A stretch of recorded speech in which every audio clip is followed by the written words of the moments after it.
All right. Here we go. SModcastle in New Jersey and Scum and Villainy in LA.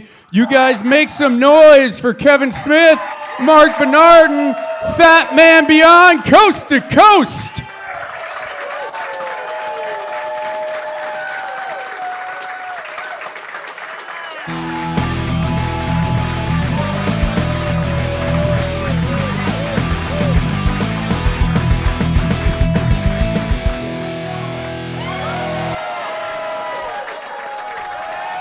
Hello.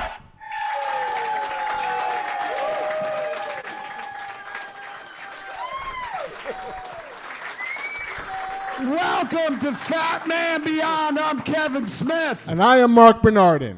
Hey! Oh! Holy shit, this is the most technically complicated version of the show we've ever done. I'm not sure why, but yeah, I guess we're still doing it. Hold on, let me get in the middle. I'm so used to like leaving you space because you're supposed to be I there. I thought it was adorable. But now you can take center stage, man. Oh, I think I'd like to dip my balls in it. It's such Kubrickian symmetry with you in the middle. It's a beautiful shot. Ah, right down the middle. How is Los Angeles? It's warm. It's lovely. The crowd here is adorable. Ah, listen to that. This shit. Yeah, well, Jersey represent. my dick is bigger. Let me share something with you, my friend. Yes. Today, I've been hiking for a while now, 2 months. And today was the 69th hike, which like when I started this, I was like, I'm gonna try to do as many days in a row as I can. And then I was like, well, I've done 10, maybe I can get to 37. That's a marketable number. And then after that, it was like, well, 50's close, and that's a cool number. And then after 50, it was like, well, come on, you gotta get to 69. So I got to 69. I've been putting up a photo on Twitter every time I've done it and stuff. So for the 69th photo, I was like, what do I put up, man? Like, there's no Runyon background. Like, I'd put up a photo of me with twin lights the day before, and I realized it's so phallic, I should have used that as day 69, but I hadn't. So I got this idea in my head. I was like, oh shit, I'm walking in my hometown of Highlands, New Jersey. I am in the same place where I had my first 69. This, like in Los Angeles, I could go to the place where I had my last 69, but here, man, it's like gives you a milestone. So I was like, oh, I'm gonna go take a picture in front of my home address, in front of 21 Jackson Street, the house I grew up in. And the whole time I was like, it's gonna be creepy when the people who live in the house find out later on. Like, I'm sure they've seen me. I'm sure when they got the house, people were like, who used to live here, right? And shit like that. I know they were aware of me and my connection to the house. And all summer long while we were making Clerks, I would go park in front of the house and do my hike starting from there, including even stepping into the gravel driveway, as if I was leaving my house or something. And I was sure that they must have seen me over the course of those few months. And even if they didn't know who I was or what connection I had to the house, they thought, he lost a bunch of weight, because they watched me come for many days and shit like that. So, but this would be different. I'm going to put up their house and make a 69 comment and shit like that. So I was a little worried about what would happen. I get to the house to take a picture. Family that lives there, they're out in the yard having a celebration. The day before, which was Saturday, Highlands had their St. Patrick's Day parade. 3 days later, which, a lot of people are like, well, that's fucking Highlands for you. But it's not about that. You have your parade 3 days after St. Patrick's Day. You're open to far more marching bands, who do that very specific Irish thing, that bagpipey shit. So that makes sense. Like, and apparently Highlands has been doing St. Patrick's Day parade for like a good 15 years or more. I grew up in this town. We never had a parade like that. Never. Like, there was no fucking St. Patrick's. I'm staying in Highlands. Like, I got an Airbnb right like ironically on Snug Harbor, which is across the street from the rec center where I met Jason Mewes and Walt and Brian and stuff. And that was the staging area for the beginning of the fucking parade. So I opened up my fucking curtains on Saturday morning. There's a sea of fucking teenagers wearing like my high school band uniform. And I was the drum major when I was a kid. I was the guy with the big hat that did this with the big fucking stick and shit. So, you know, I smoke right before I go to bed, and I usually wake up 3 hours later. So I woke up blazed, looked out, saw that, and was like, I gotta get my hat. And then it took me a minute to process, it's not about you anymore. That was like 38 years ago or some such shit. Move on. So I saw them, and I saw like a bunch of policemen marching bands that I guess they're predominantly Irish, naturally makes sense, with instruments and shit like that, buses. 10,000 people descended on Highlands, man, for a St. Patrick's Day parade 2 days after St. Patrick's Day. And they're like, it's like this every year. It's fucking amazing and shit. So I'm in Highlands already. I'm like, you know, I just finished my hike. I'm gonna take a picture in front of the fucking house. And I go to 21 Jackson Street, the house I grew up in. There's the family out in front of the house. I'd been there the day before for St. Patrick's Day, as I mentioned. And I drove past, and they'd shut my block down to have a street fair, to have a little, like, block party, like out of a John Hughes movie. I was so fucking charmed by this, because, like, I grew up there, and it was like growing up in a penitentiary. Like, fucking, everyone locked their shit up and fucking, no, don't go out in the street. What are you, crazy? As if we lived in some crime-infested area or something like that. These cats literally had, like, stanchions up on each end of the block, and 21 Jackson Street, my old home address, that was the host station. Beer, fucking like grill going on. It was so fucking charming. So when I went today to take the picture, the family was outside. And I've seen them once or twice when I've walked in front of the house and shit, but I never wanted to bother them or creep them out. Like, do you know who I am? Yeah. So today I'm walking by and I see them out there and I'm like, oh shit, like I can't take this 69 picture now because they're gonna be like, what the fuck are you doing and shit. And so the woman, the mom, makes eye contact with me, and I nod, and she nods, and I'm on the other side of the street, and then I'm like, you know what, fuck it, like, just go over and fucking say hi. And so I was like, hi, and she was like, you're Kevin Smith. And I was like, yeah, sometimes I am. How are you? And she was like, oh my God, like, we live in your house. I was like, yes, I know, get out. No. She was so sweet. She introduced me to the kids, and or she had some friends there as well, and then she introduced me to her husband. They come from like Colts Neck, and they'd never really lived down the shore before, and now they're like, we wouldn't live anyplace else and shit. It's the exact same house I grew up in, but because of Hurricane Sandy, they had to raise the house, so it's elevated by like 15 feet or something, whereas when I grew up in it, it was down on the ground. So they go, do you want to go inside? And I was like, more than anything in the world. Like, I'm a middle-aged stoner. Yes, I want to go in the house I grew up in. Fuck yes. They took me into my house. She did, the wife. And I got to tour my childhood home. You got to understand, I was there to make a dirty sex joke on Twitter. But instead, I had this real, like, fucking what dreams may come walk through my past. I walked in a house, Mark, that was mine, but was not mine at all. It had the shape of the house that I grew up in, but, like, way better furnishings. Like, these people got money and taste. And, you know, that right away was foreign. I walked in, I was like, this is not the house I grew up in. Holy shit, where's the plastic on the couch and shit like that? The master bedroom is now my bedroom. What used to be my bedroom is now the master bedroom and shit, which, to be fair, when I lived there, I always considered it the master bedroom anyway. What was my parents' room is a little girl's room, and then the little boy has my sister's room. Their bathroom looks way fucking better. Their kitchen's way nicer. But when I went into the kitchen, Mrs. Riley, the name of the family that lives there is the Rileys. Hence, they really celebrated St. Patrick's Day. That's why they closed down the block and shit. I was like, I saw the block was closed down. He goes, we're the Rileys. You know, I was like, I got you.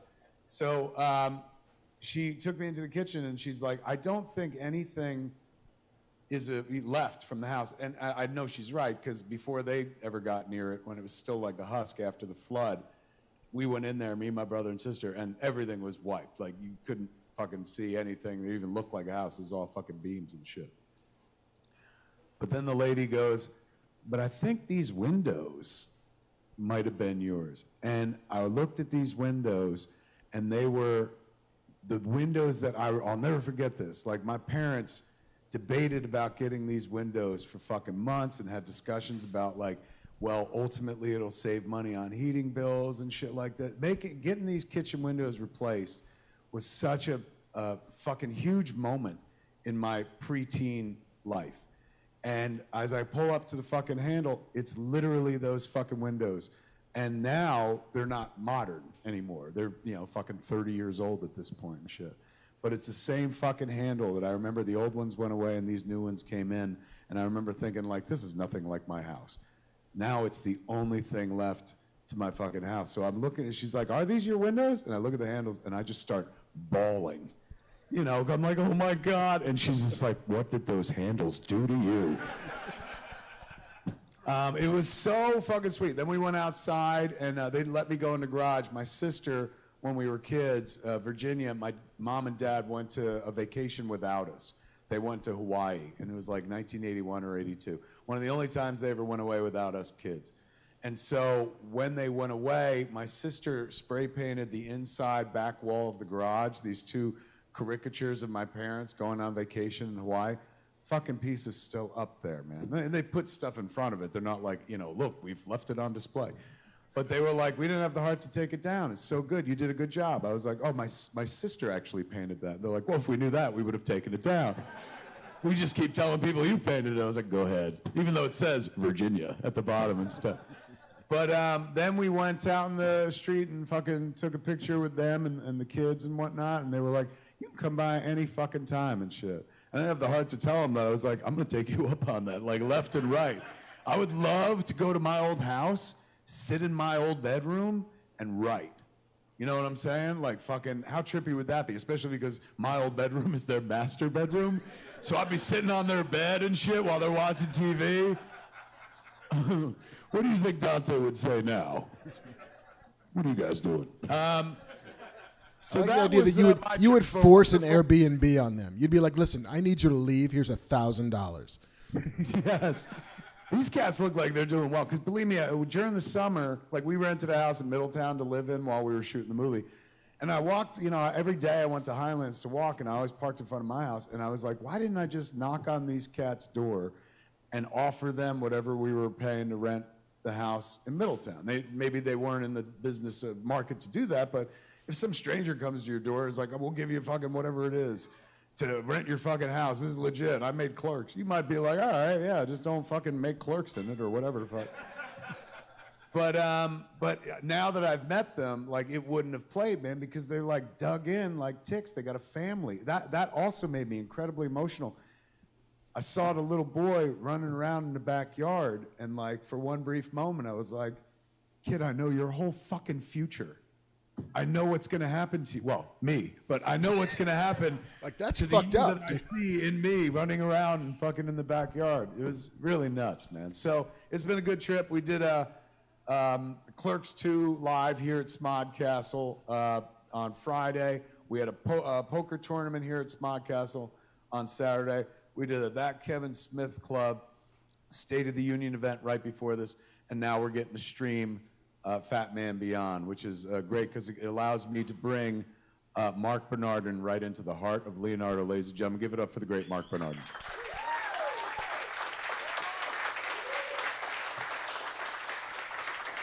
I'm surprised, Kev, that as lovely as that story was, that you didn't go down to the Garden State Parkway at exit 69 and then take your 69 picture. It's like right there, dude. God damn it, man. See, you're such a better writer than I am. And that's normally about things with plot and 3-act structure. I should have thought, that's a dirty fucking pun. There's no way I shouldn't have thought of, like, go to exit 69. And I didn't fucking think of that. But you know what I'm doing for day 70?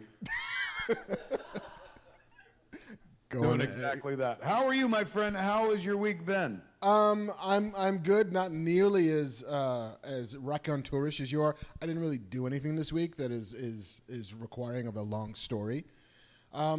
I spent most of this week in and out of the hospital. Long, the only modifier you're going to throw in front of that? Not long, but cute. Yeah, cute.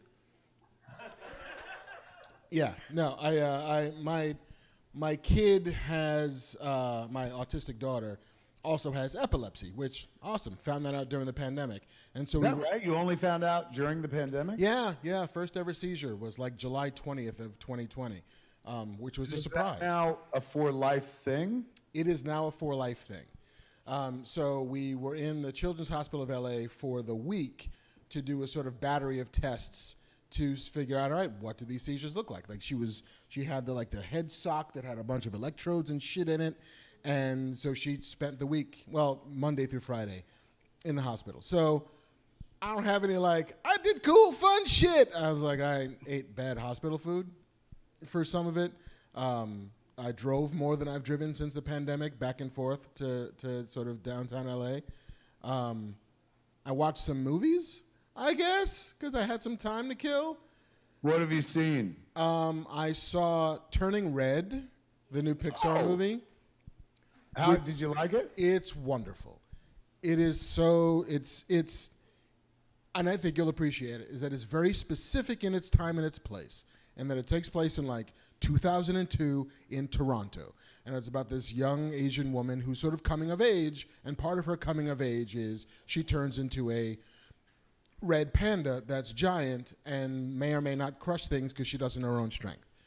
Triggered by emotion. To show you how self-involved I am, Yes. number one, I'm cutting you off to tell you how self-involved I am. To tell you how self-involved I am, the fact that you were like, it's very specific, takes place in Toronto in 2002. The first thought went through my head was like, I was alive then, and in Toronto, I could be in this movie. This is the movie about periods, right? More or less?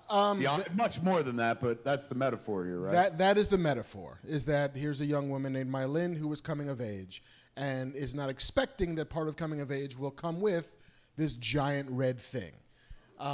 It happens to be a panda. It's manifested as a panda, but it's also very candidly about periods. Like, all of her friends did you get your period? Do you need pads? Do you need whatever? And it's lovely in the way that it is, again, both about adolescence, and it's about what it's like to be a young woman who's in love with boy bands and is deep into her friend circle, who has a giant thing crash into it that she doesn't know what to do about, as well as it is a wonderful story about familial expectation and about how it and the pressures on a person to live up to what their parents and their family expect them to be. And it's funny because I saw that, and then I saw the trailer for Ms. Marvel, which also is wonderful and lovely, and I cannot wait for fucking Ms. Marvel to show up. But it also has that feeling of, here's a young woman, Pakistani, living in New Jersey, who is there are familial expectations for her, and can she live up to what they expect her to be, or can she be more? And it was this kind of little kismet thing between watching the trailer and that movie and then being in the hospital and feeling all of these things about, daughters and growing up. And yeah, so I would much rather have preferred go to my childhood house and take dirty pictures, but They weren't fucking dirty, man. They would have been. If they weren't home, they would have been fucking dirty. Yes. You're so fucking right. I've been seeing your book being retweeted quite often this week from a number of reputable fucking sources. I appreciate the reputable and the disreputable. I will take every source. Did you get a Gaiman tweet? Neil Gaiman, he gave me a blurb for the book. Wow. So right on the front cover, which I actually have here, because it'll be a giveaway item for the Q&A we do today. Ah. Yes. Only for Los Angeles. Yeah, sorry, guys. It's not as if Kev has a comic book store.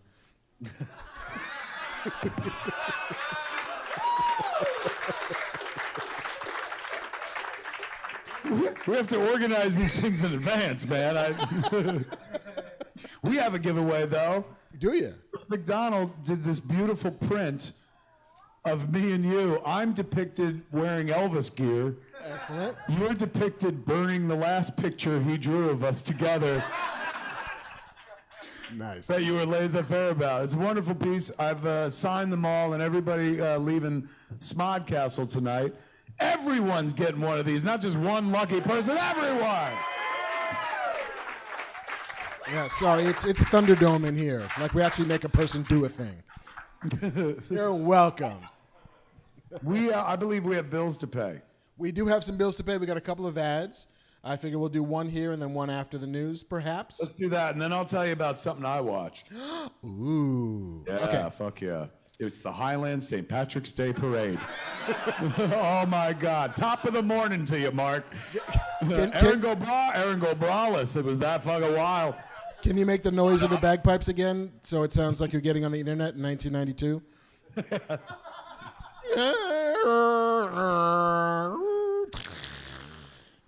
That was the bagpipes. That's the bagpipes. Speaking of the internet in 1992, how are we holding up so far, JC? Bamf Man, jump on in here. I mean, he probably can't, right? Because he's in the back room. I don't know. Let's see what he does. I have here, we'll try this. You guys won't be able to see it. I have a webcam from like 20 years ago. JC, we can't see you, but I'm going to count you in so everyone here could at least applaud for your presence. Ready? Okay. 1, 2, 3, Bamf Man, ladies and gentlemen. Bam. I have the people at home can see. I have this webcam from like 20 years ago that's broadcasting at like 10 frames, 8 frames a second. So I'm like a slideshow, but my audio is clean. But so far, so good. I can't believe it. I feel like we're in the future. Yeah. I like how we're like, yeah, let's do this bi-coastal fucking episode of the podcast without ever having done it, having no idea how to do it. But yeah, let's put up fucking tickets. Let's sell some shit. Well, we did a version of it. You were just home, and I was here. Right. We just zoomed. Kinda. Yeah. But this one is you with people and me with people. Oh, it's so sweet. Bam. A show so big it needs 2 venues on both sides of the fucking country. Neither venue bigger than 60 seats. The tricky part is getting the audio in the room and like not creating a feedback loop between SModcastle and the broadcast and Scum and Villainy, which we achieved. That comment is somebody fishing for a compliment. Well done, JC. Magically we hard achieved. My job, everything. You're doing great, JC. You're doing amazing, buddy.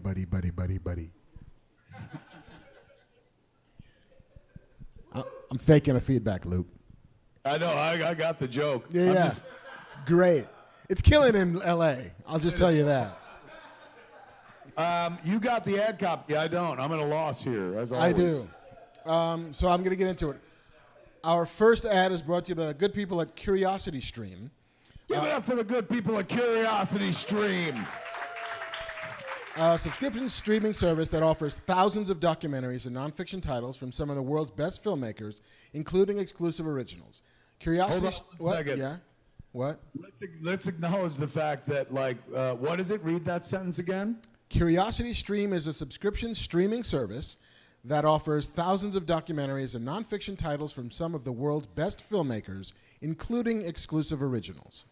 All right. Number 1, what a brilliant idea. Number 2, thank God that's what you applauded for before you found out what it was. Everyone was applauding. It could have been like, what's it called again? Curiosity Stream. Curiosity Stream is a racist think tank. Mercifully, they're offering a service that we can all fucking get behind. Man, explain this Curiosity Stream, Mr. Mark Bernardin. Curiosity Stream is the Netflix for nerds, the Hulu for history buffs, the Disney Plus for the scientist in us. Curiosity Stream is also extremely affordable at just under $20 a year. That's $1.67 a month. Come on. Learn some shit for less than $2 a month. Look, that price has me very curious. Streaming my curiosity all over the place. That's cheap as fuck. That's cheap as fuck. What am I getting for $1.67 a month? It's the entertainment brand for people who want to know more. It's the world's first streaming service addressing our lifelong quest to learn, explore, and understand. It's available on a ton of platforms. There's a web app, Roku, Android, Xbox One, smart TVs, and iOS. Oh, also Chromecast, Amazon Fire, Amazon Kindle, and Apple TV. It's available worldwide, and content spans science, nature, history, technology, music, and sports, and it's adding new shows every week. check you out. So it must be aggregating a bunch of old things and new things together? I think it's a bunch of catalog stuff, as well as I think they're commissioning new documentaries all the time. There's a lot to learn, Kev. Fucking always is, man. He's got a good point, ladies and gentlemen. He's not only a good writer, very wise man. Wizard, MARC BERNARDIN. Indeed, I read with the best of them. So, go to curiositystream.com/fatman for unlimited access to the world's top documentaries and nonfiction series. And for our fans, use promo code FATMAN and you'll save 20% off, which comes out to only $14.99 a year. So click the link or go to... fucking less than $1.67 a month. It is because of us. Because of us. We just want you to be smarter, guys. We know people. We know people. So go to curiositystream.com/fatman and save 25% right now. That's only $14.99 for the whole year, $1.25 a month. They even did the math for us because they know we can't add or subtract or divide. All-purpose company. Yeah. So, I mean, like, listen, you got a bunch of other streaming services. I know you do. For $1.25 a month compared to the $19.99 you're spending over there and the $14.99 spending over there, learn some shit. Oh, my God. What a great pitch. Way to fucking back him into a corner and shit. Hey, smart, stupid. Buy this. Learn some shit, damn it. I think that should be their tagline. Get smart, stupid. We thank the good folks at Curiosity Stream for sponsoring the first half of tonight's episode of Fat Man Beyond. Give it up for Curiosity Stream.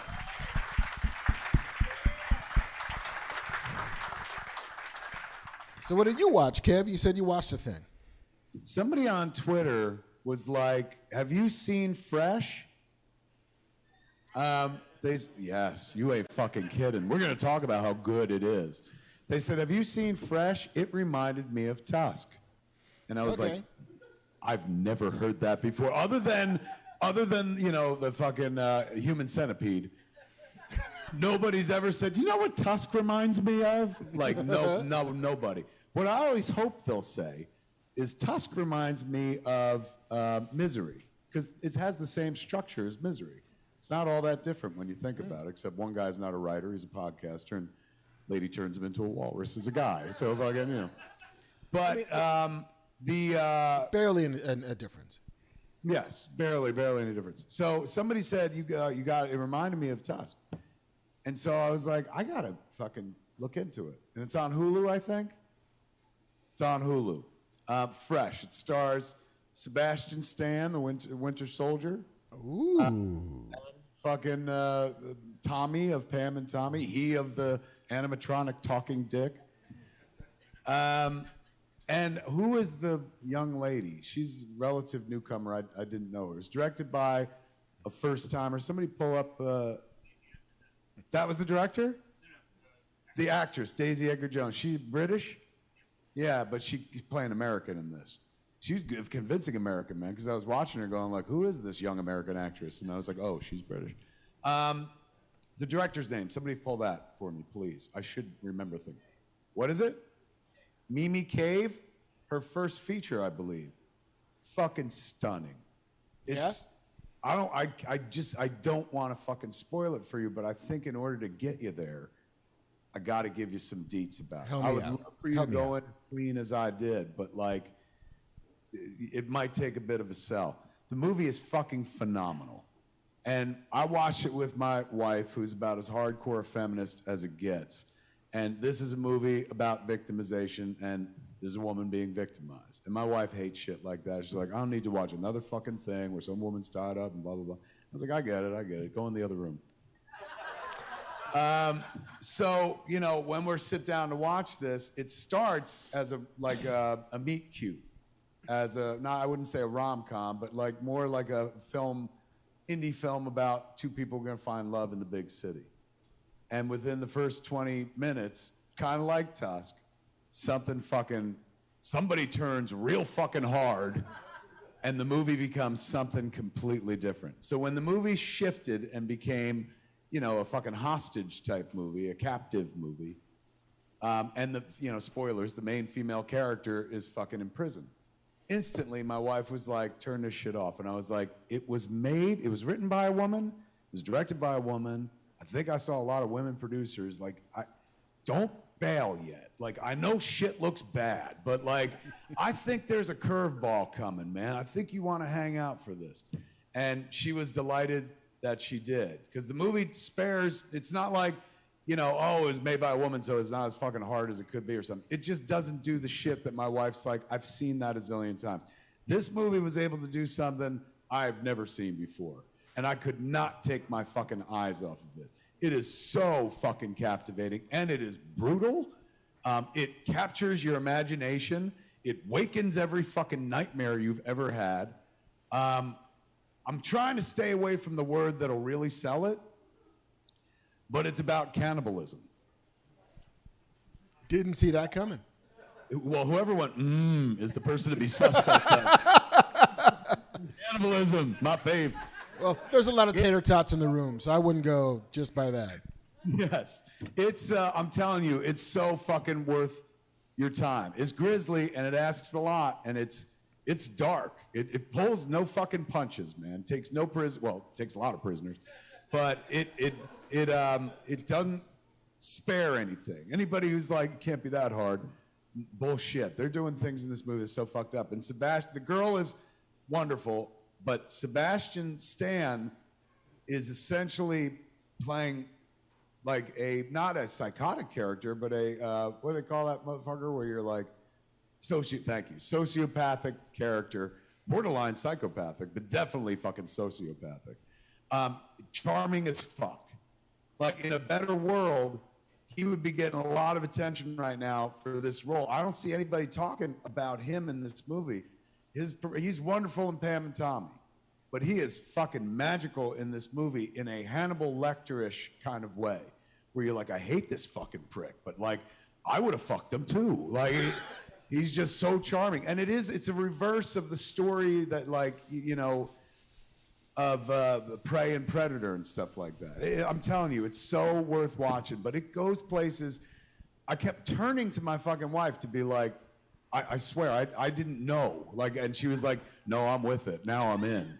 And she took the whole fucking ride. It's not like, I don't want anybody out there going, oh, it's some kind of fucking wokey man-bashy shit. Not at all, man. Fucking like, it's a horror movie. It's a fucking flat-out, terrifying horror movie that has an incredible performance right at the epicenter of it. You know, you need a good villain, and this motherfucker is insanely good. Like, you know, we all knew he could be the Winter Soldier and shit, but he turned back pretty quickly. He was like, Steve! This guy is like, I ain't with you till the end of the line. I'm gonna kill you now. Like, he's playing a different bad guy, and it's so worth seeing. Make the time to watch Fresh. The title, like, when I first heard of it, I thought it was the Boaz Yakin movie from 1994. But That's what I thought it was. I was like, yeah, I guess I saw that. It's weird. Like, I'm sure they were just like, you know, oh, nobody's going to remember that movie, but I fucking did. And I was like, well, why would I watch Fresh again? But this is a different Fresh altogether. And, man, it's worth Like, are we going to watching. watch Juice right after that? Oh, that's deep cuts. Holy shit. Where's camera? I keep looking at the TV, and I should probably look at camera, right? Wave hand. I still can't see. You got to wave even bigger Oh, than not that. me. All right, sorry. Bang. Is that you? Or is flashlight is camera? All right, Mark, so I am looking at you, but you're over there. So I might slip sometimes, but I'm going to try to keep it down the barrel. It's all right. I feel okay. You watched. I did see, it wasn't a movie, it was the premiere of DMZ. Oh, fucking Rosario Show. Yes, on the HBO Maxes. It was the remake of Escape from New York. I didn't know that was coming down the pike, but that's 100% what that show is. Is that what it is? That's what it is. It's, you know. Not a comic book, a DC comic book, right? Yeah, the DC comic book is much different. I mean, the setup is the same, that there's a bit of a civil war, an American civil war, that the Free States of America and the United States of America, and then Manhattan is What a fiction that could never happen. I don't know what you're talking about. And then Manhattan is the demilitarized zone between those two buffers. The comic book is about a photojournalist, a guy named Matty Roth, who's kind of embedding himself in Manhattan and trying to find the stories of the people who live there. The show is very much about a medic that Rosario is playing, named Alma, who's trying to find her son that she left behind when Manhattan was evacuated. And she's been 6 years on the outside, been trying to get back in, finally has a way. She's back in the islands, got to track down her son. And all the while, kind of again, like making her way through the now kind of lawless streets of Manhattan, which still has communities and still has, you know, just people living their lives, but it also seems to be run by a bunch of gangs, one of which is led by Benjamin Bratt, who's awesome. Like, Benjamin Bratt is always awesome. I always forget how great he is until I see him. Like, oh, shit, you're, like, really good at this, Benjamin Bratt. I will say that the surprise at the end of the pilot they'll identify, like, which character is playing her son that she's been looking for feels kind of obvious because you'll see, like, oh, yeah, I bet you that's the kid. And that's the kid. But nevertheless, like, Rosario doing what Rosario does, and the film it's not a film, it's a 6-episode series, I think. But it's shot with, like, all of the money. So Four episodes. Four?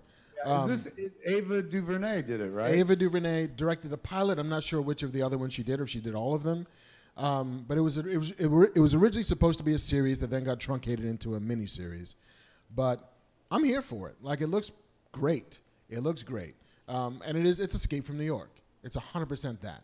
And I didn't know how much I wanted that again, but thank you, HBO Max, for giving me Escape from New York.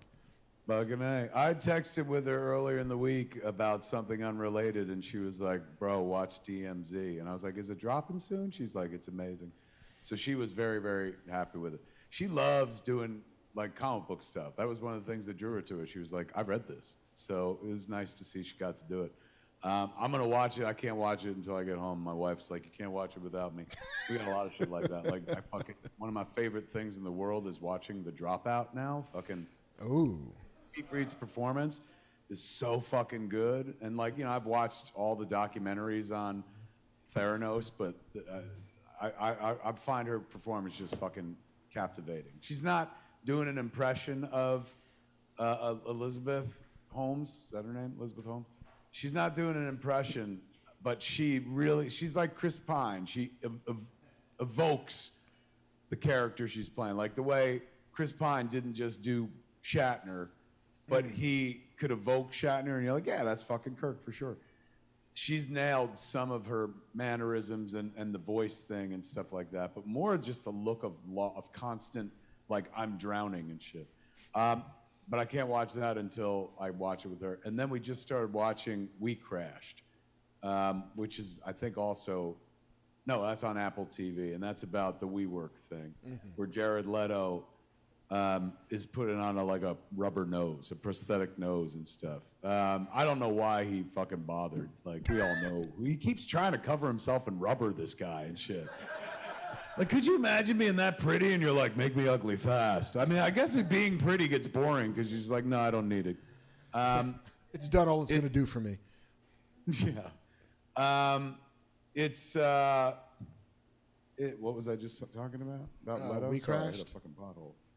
Oh, fucking We Crashed. Yeah. You know who's also doing an amazing performance? He's wonderful in it, but she is fucking stunning. She don't sound exactly like Rebecca Newman, the wife of Adam Newman, the guy who ran WeWork, who you could see in any number of fucking documentaries. But she is evoking like elements or essence of that character, but given a performance that's like, you know, we all know she's a great actress, Anne Hathaway, but Jesus, I'm like, it's so subtle, but it's like that person fucking lives and shit. So we watched first episode, and then I had to get on a plane to come out here, and there are 2 more episodes up. And so I was like, I'm gonna watch those on the plane. She was like, you do that, we're getting divorced. And I was like, over We Crashed? Like, what the fuck? You can stay in Jersey for your 69th hike, sir. Yeah. I invited her. So that's what I watched, man. I guess that catches us up on what's happening now. I think so. Although I did, before I left Los Angeles, a couple days before I left Los Angeles, I watched No Way Home, which they released early for like on iTunes and stuff like that. I think it comes out on home video, like Blu-ray and DVD next month, but this month they put the digital versions out. You could buy it like instantly. Oh yeah, how is that movie? You know, I don't know if you're familiar with it, but let me sell you on this movie. Cannibalism. No.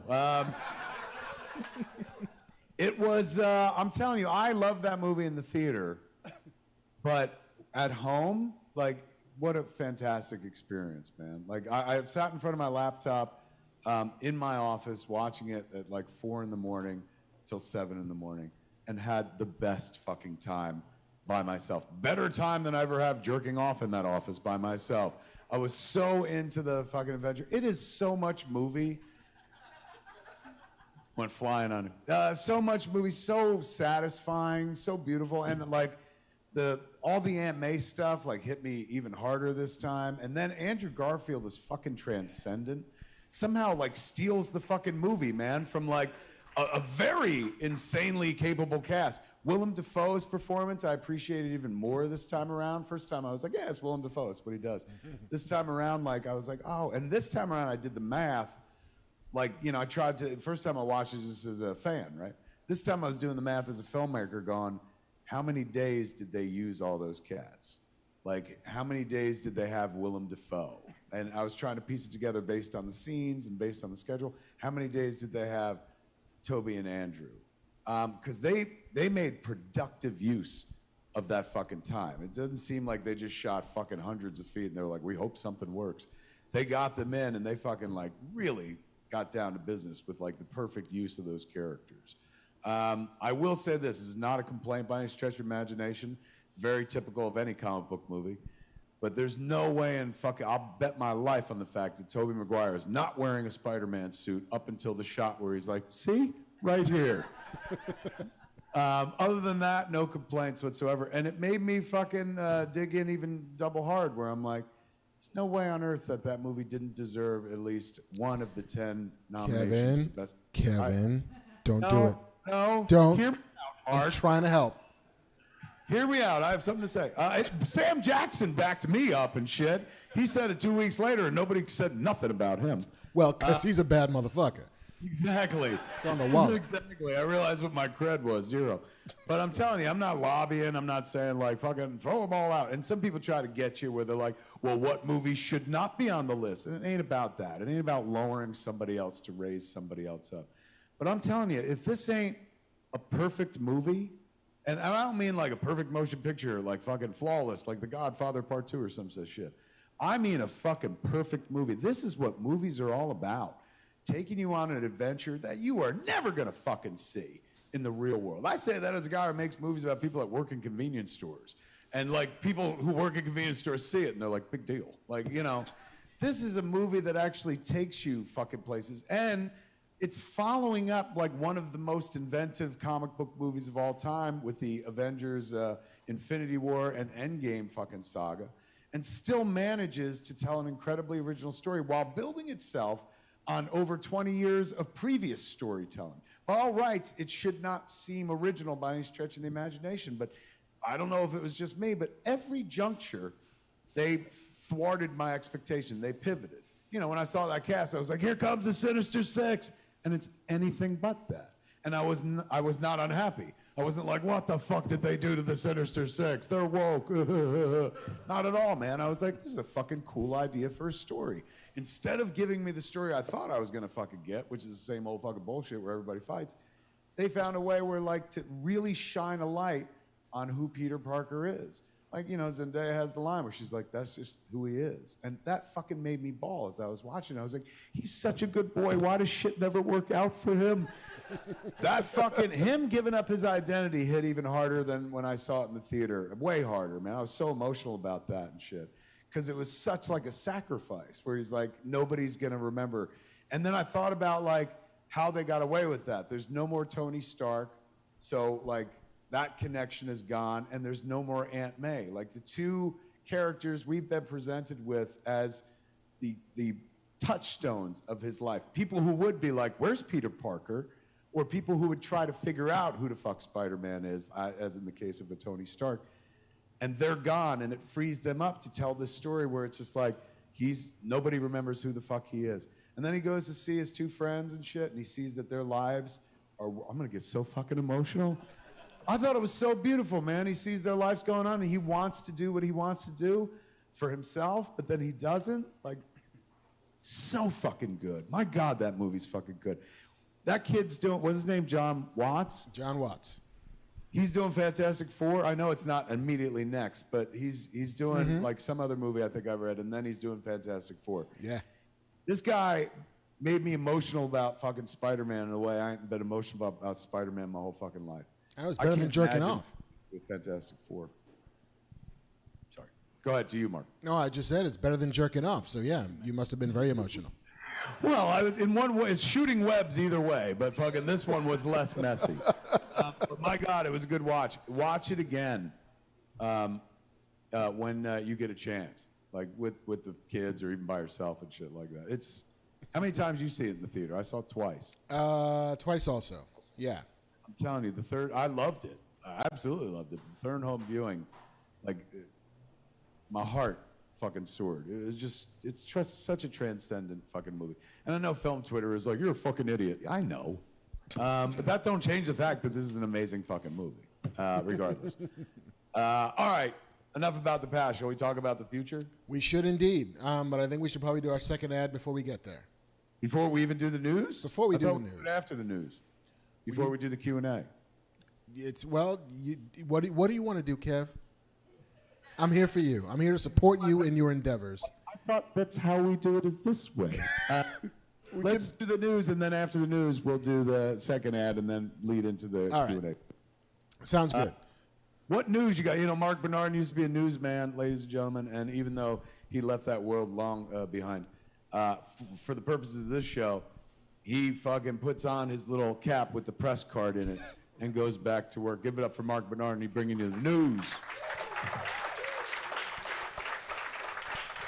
You guys, did you see, and this, I'm only doing this because it doves into a news story, did you see the Kenobi trailer, Kevin? Fuck yes. Fuck yes. And I'll be honest, I even said in the tweet I put up, like, when they announced that show, I was like, oh, good for Ewan.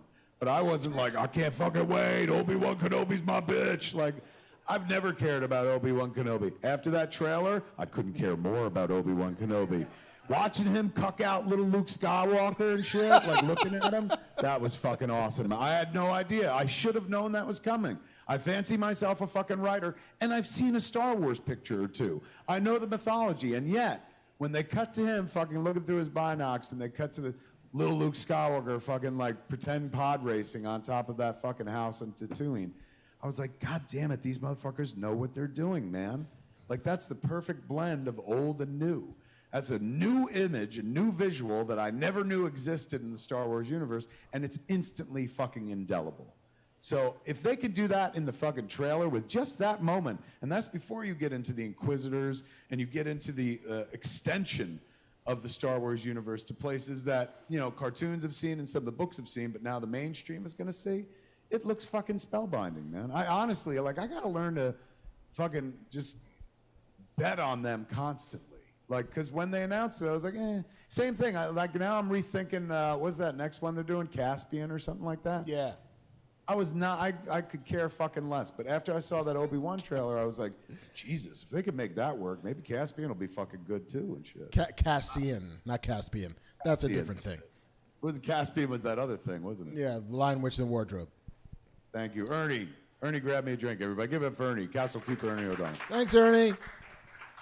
So yes, the Kenobi trailer looks fucking awesome. What do you think of the trailer? I think it looks great. And I listen, I will always go back to Star Wars no matter how many times I get burned by Star Wars. And it's happened a bit, I'll just say, the minute I hear Duel of the Fates, the minute I hear John Williams' music, the minute I see fucking Obi-Wan Kenobi, I'm 9 years old again, so give it all to me. Is that what you said when you were 9? I'm 9. Give me it all. Give it all. Fucking yes. There it is. Who knew that episodic Star Wars is the best way to ingest Star Wars? I mean, I guess they always did. It's always been like episode 4, episode 6. What they figured out in the modern era is like, just make the episodes smaller. There you and go. then we can make fucking more of them and shit. Less time in between. Yeah, that looks amazing. Who's the director is or the creator of the show is? Rebecca Chow. Who's Deborah directed Chow. My a bunch bad. of fucking TV, but Yeah. she did episodes of Mandalorian, I believe. Yeah, She really did cool. indeed.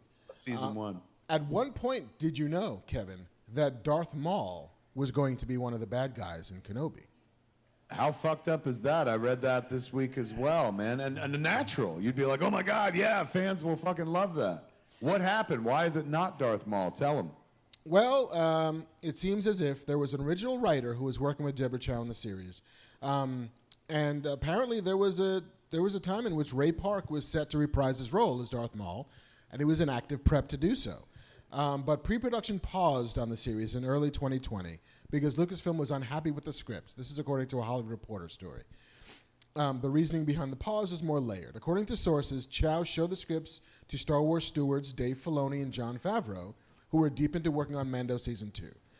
The first thing they were concerned about was how much that ObiWan was going to feel like The Mandalorian, namely the Lone Wolf and Cub version of it, where I think those early scripts were tiny fucking Luke. Like, I'm going to strap him in a rucksack Luke and walk around the Jundland Wastes Luke, where they were like, nope, that's a little too Mando for us, so we're pushing that aside. And then it was, the mandate was to make it bigger. And I think that in the making it bigger, they did sacrifice some things, namely Lone Wolf and Cub, and be the Darth Maul of it all. And then Filoni specifically was like, I think I know a way for you to get Vader into this. And I think there's some things you can lean on from Star Wars Rebels and the Clone Wars, namely the Grand Inquisitors, who we see quite a bit in that trailer. So that's what happened. Sorry, Darth. I mean, to be fair, I'm glad. I'd rather have fucking Darth Vader than Darth Maul any day. But Bamf. Oh, I'm sorry. Guy's got an opinion. Banff Man's here, ladies and gentlemen. Give it up for Banff Man. I'm just gonna. If it went to Filoni, he did a wonderful job with Obi-Wan Kenobi and Darth Maul having a final duel in the sands of Tatooine, kind of towards the end of Star Wars Rebels. Spoilers, doesn't he get killed? He gets, Obi-Wan Kenobi kills him, and then, but it's like a respectful, he holds him while he dies at the end of Star Wars Rebels. So I don't know, in a world where they're treating Clone Wars and Rebels as preciously as they treat all of the live action, I don't know, when he probably read it, he's probably like, hey, we did this a couple years ago. I don't know if we need to reinvent the wheel, and then I have to go back and retcon something that we already did as canon. So that would be my guess, is he's like, I did this already, and I think I did it better. Could you imagine if you were told, look, you're thinking too small with Darth Maul. Put Darth Vader in your show. Oh, my God. I'd be like, give me more notes. I'm not, the Darth Maul of it all not being there doesn't affect me as much. Doesn't ding you too hard. Having Vader and Obi-Wan Kenobi in the same show, and having Hayden Christensen come back is kind of cool as well. You know, they seem to be slowly rescuing all parts of the franchise, and it's nice that he's coming back. So I prefer it this way. Yeah, Fuck I mean, Darth. we're OG Star Wars heads, you know, and Yeah, so of that's course true. our big bad is Vader. But if you grew up and your Star Wars was the prequels, then you want more Darth Maul. And there's a whole generation of people for whom that's true. I'm not one of them. So yeah, fine. Bring me more fucking Vader. Make him What cool. else we got? More Star Wars news, ironically enough. Christopher Lloyd is joining The Mandalorian for season 3. Well, that's fucking awesome. That's fucking amazing. Of course, nobody knows what he's playing. He's not a member of the cast. He's a guest starring role. But yeah, I mean, he's nerd legend. And to get him in Star Wars, bring it. He's been in Star Trek. He should be in the Wars, too. That's right. He wasn't in Star Trek. He was a fucking Klingon who wasn't he a Klingon bastard killed my son. He killed Kirk's son, right? Yeah. Yeah. So I saw a tweet today. I wish I could remember the author, but they were like, now that Christopher Lloyd's going to be in Star Wars, if they don't name his character Del Orion, they've missed something. That's very cute. Yeah, man, that's awesome. I met him at a con once. Lovely dude. Yeah? Absolutely fucking lovely dude. Outstanding. Who has, if he's tired of being told that you're a huge part of my childhood, he shows no sign of that whatsoever. And he should stop doing cons if that's a problem for him. Yeah, it's true. Speaking of Star Wars, and speaking of Sam Jackson, who we invoked earlier, he wants to bring Mace Windu back. I'm shocked that they haven't. Like, fucking, number one, Sam Jackson is incredibly viable. He's fucking, you know, the only reason he's probably not back is because he's off shooting Secret Invasion, I would imagine. But I can't see how they don't wind up doing a Mace Windu something. Yeah. Like, I mean, there were some folks who kind of wanted him to appear in Boba Fett, because Mace Windu does kill Jango Fett, which is the spark for the Boba Fett story. Oh, fuck, you're right. I forgot. He's the one that kills his dad. Yeah. So in an interview with the Happy, Sad, Confused podcast, Jackson said, "There's a huge history of people with one hand returning in Star Wars. The only person I've ever said that to about coming back was Bryce Dallas Howard, because I just did a movie with her. And she directs episodes of The Mandalorian, so I said, you think you might be able to hook a brother up? I mean, you like me, right?" So, yes, Sam Jackson, to the whitest woman in the world, asking her to hook a brother up. And she's like, "I love you, you're amazing. So put me back in there," Sam says. "Put me in, coach, I'm ready. You know, I'll learn to lightsaber left-handed. Come on, hook me up." So I can see that happening. Sam desperately wants. Fast too. If we're hearing about it, chances are somebody had a discussion about it somewhere. Yeah. Bring his purple lightsaber back. Fingers crossed. Fingers crossed. Harley Quinn, the animated... Did he die at the end of, or did he die in Revenge of the Sith? I mean, it's like he fell off a thing, and that never means anything. Pushed out the window, right? Yeah, but fucking Darth Maul got sliced in half, and he kept on showing up. I remember at one point during the Star Wars movies, the JJ movies, people were theorizing that Snoke was Mace Windu. Wow. Because they're both bald, I guess. I guess. They go to the same barber. What else we got? The Harley Quinn animated show on HBO Max is getting a spin-off, apparently. Which characters? Let's see. According to Slash Film, the show was announced at South by Southwest during the Not Kidding Around Warner Brothers animation panel. The series is currently titled Noonan's and would center around Kite Man after he buys Noonan's bar. This is an iconic hangout spot for the criminal underworld in Gotham City, and the location itself first appeared in the Demon Annual in 1993. The bar is named after the hitman Sean Noonan. Yeah, it's the character Hitman. It's his bar. So are they bringing Hitman in? No, I don't think so, unless it's going to be flashbacks to him, perhaps. But it's mostly a Kite Man show, apparently. Let's see. Patrick Shoemaker, the series co-creator, said he tries to run the bar by himself, but it doesn't turn out so easy. We have Harley and Ivy appear in the first episode, but after that we have different goons and villains appearing very much throughout, like Lex Luthor and Bane. It'll be kind of like Cheers for supervillains. Oh, my God. My God, man. We live in a world where this is happening, where that's like nobody blinks an eye, nobody bats an eye, nobody's like, oh, that'll never work. People are like, fuck yeah, that'll work. Yeah, do it. I'm so delighted that DC is leaning into let them make fun of this shit. Like, because, the original people run the studio, 90s, 2000s, even earlier than that, would be treated with reverence. Like, you can't fucking have jokes. You can't talk about wanting to fuck the Joker. What, are you crazy and shit? And then Harley Quinn's been so successful that they're like, let's make more of these shows. And it's so weird because it's like something that young pre-Clerks Kevin Smith would have dreamed about, like an R-rated fucking version of the DC universe. Oh my God, that will never happen. And here we are in this fucking world. I applaud that idea. I think that's absolutely fantastic. I love the Harley Quinn cartoon. It's fucking so goddamn good. And that's, when you try to do funny for a living and stuff, you're pretty judgy about other funny. And that's one of those that I have zero problem doffing my cap to. I'm like, my God, man. The only, if there's anything I hold against Harley Quinn, it's like, why didn't I think of cursing DC cartoons? Like, that would have been right in my fucking wheelhouse. But man, it's so fucking good. I'm happy to hear that. That's good news. So good. Elsewhere in Gotham City, Nicolas Cage wants to be in a Batman movie. Nicolas Cage was interviewed on the South by Southwest red carpet for his new film, The Unbearable Weight of Massive Talent. It happened now. Like, the moment he shows an interest, they should be rolling cameras and shit. Yeah, Who would you see him playing? Well, he wants to play Egghead.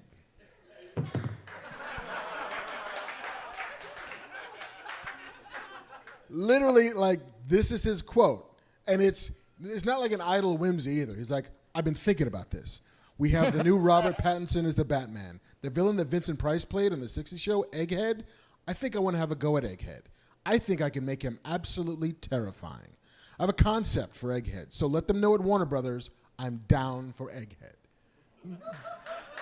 I mean, how do you not give it to him, man?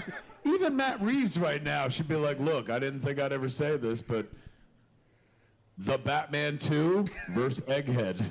Yes.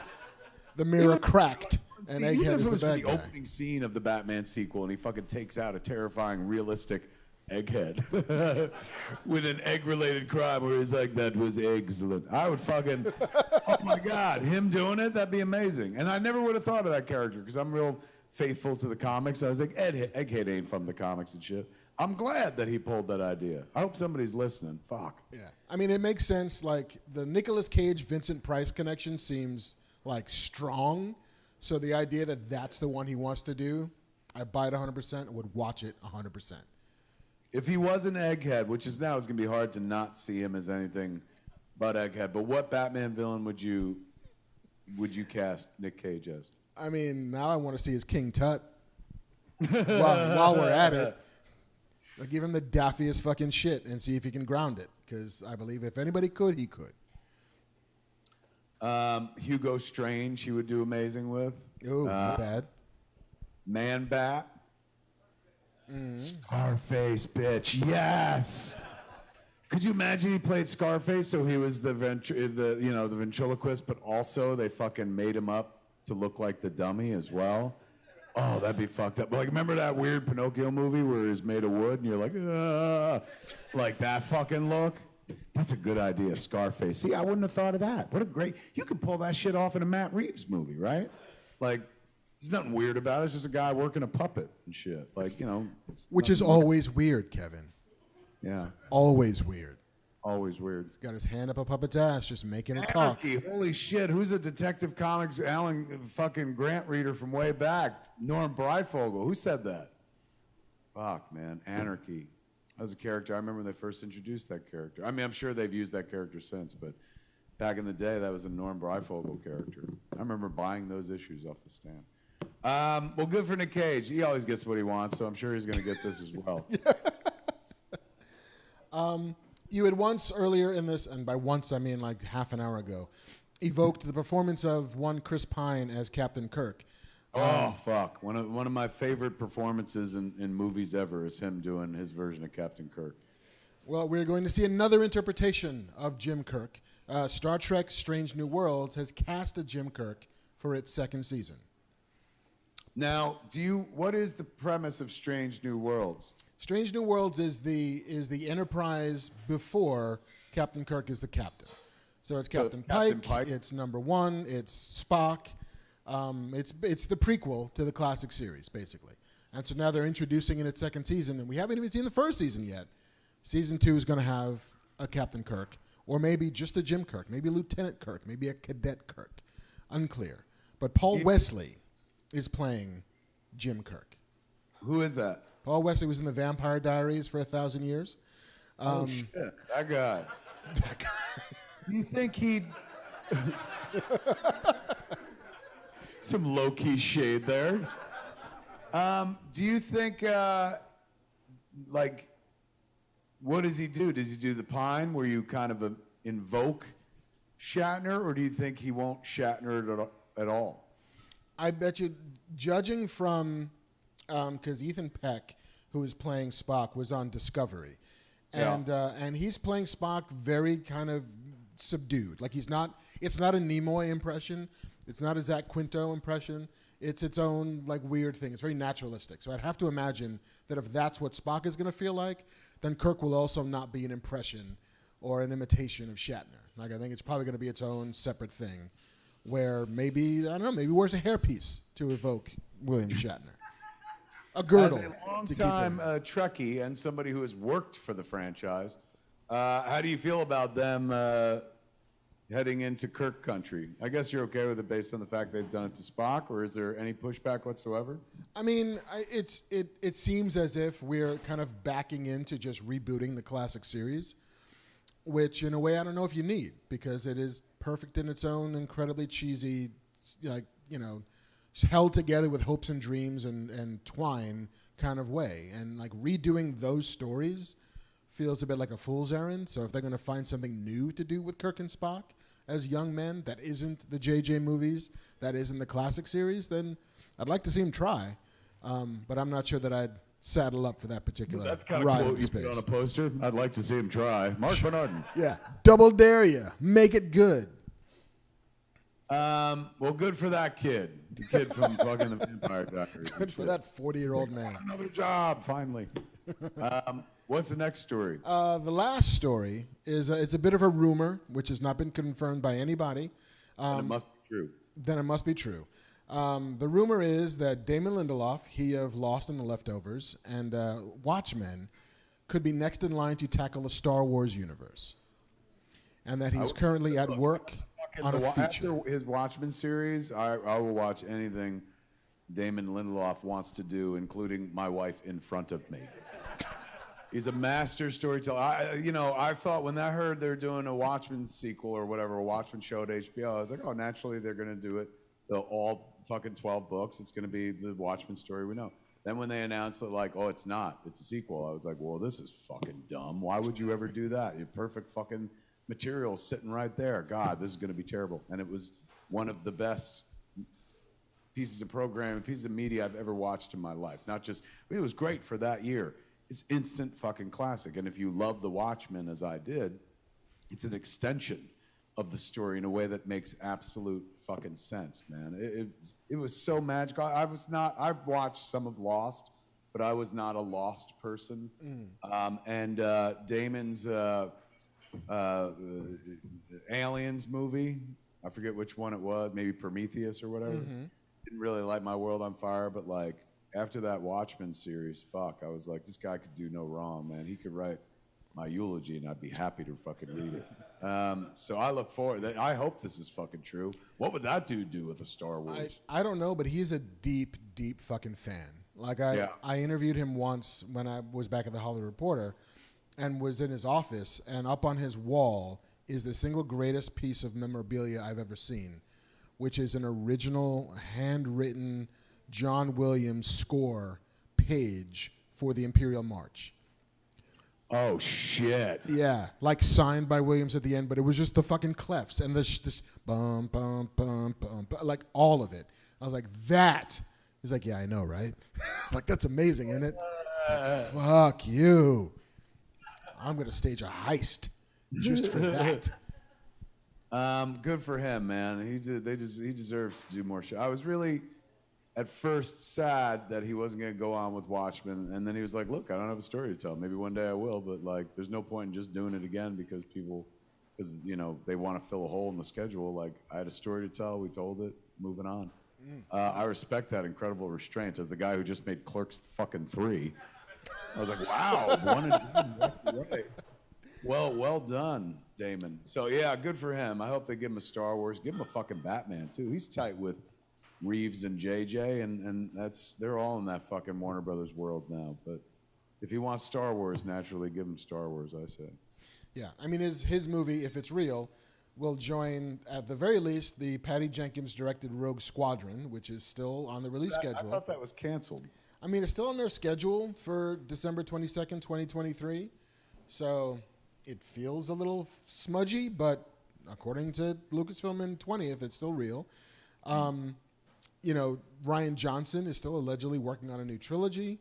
Kevin Feige is developing a Star Wars movie. And Taika Waititi. By Nomadland and the Eternals director. Oh, yeah? Chloe Zhao. Yeah, I think she was the one that was supposed to direct Feige's movie. He was talking about that. Yeah. Not to me, like in the press and shit. And then Taika Waititi is working on a Star Wars movie also. So. Oh my God. Give that fucking guy anything he wants. God, he's so fucking creative and fun. Look, as long as they're doing Star Wars the way they're doing Star Wars lately, I'll take as many permutations as you got, man. Like, keep it good, I'm there for it. I see some people online, like, don't go for it. I know a lot of people, like, shit on the kids on multicolored bikes in Boba Fett. They're like, oh, this fucking ruined Star Wars. I was like, you apparently weren't there for Jar Jar, bitch. Like, but man, they're fucking. They don't seem to miss lately. They're just, for me, hitting it pitch perfect. So I'm looking forward to this as well. But that's the end of the news, my friend. Weird fucking concept. Find talented people and give them Star Wars. Like, yeah, cool. Give me one. I have to say the people before weren't talented. I'd like one. What a change. But I'm just saying, like, that seems to be their new plan. Got these toys, and, if you really like them and you're talented enough, we'll let you play with them. And we're going to see more variety of fucking story because of it. I mean, if they want to know how to keep me from shitting on Star Wars, here's a surefire way to do so. Give me a Star Wars. Yeah. Pretty much that simple. Yeah, it's not hard math. Is that the end of our news? That's the end of the news, my friend. Give it up for Marc Bernardin. He gave me the news. Do you know what movie I watched before I got here today? What? Berry Gordy's The Last Dragon. Love that movie. It is ridiculous. I'm not sure when the last time you saw that movie was. And I'm not even sure what. Yeah, it must have been like 83 when it came out. It's awful in all of the most amazing ways. It's offensive to everybody. Right. There's nobody doing anything, like other than Julius Carry, who plays Shonuff, who's doing a thing. Nobody's good in that movie. The martial arts aren't good in that movie. The music's not great in that movie. What? What are you, fucking nuts, man? It's not. It's not. It's not. I mean, You Got the Glow is a good song, and you save it for the end, sure. But there's a whole lot of Cyndi Lauper light going on that's not great. But I watched all of it, and then it was on like TV One, which is a channel I didn't even know I had, and it started over again, and I watched it again.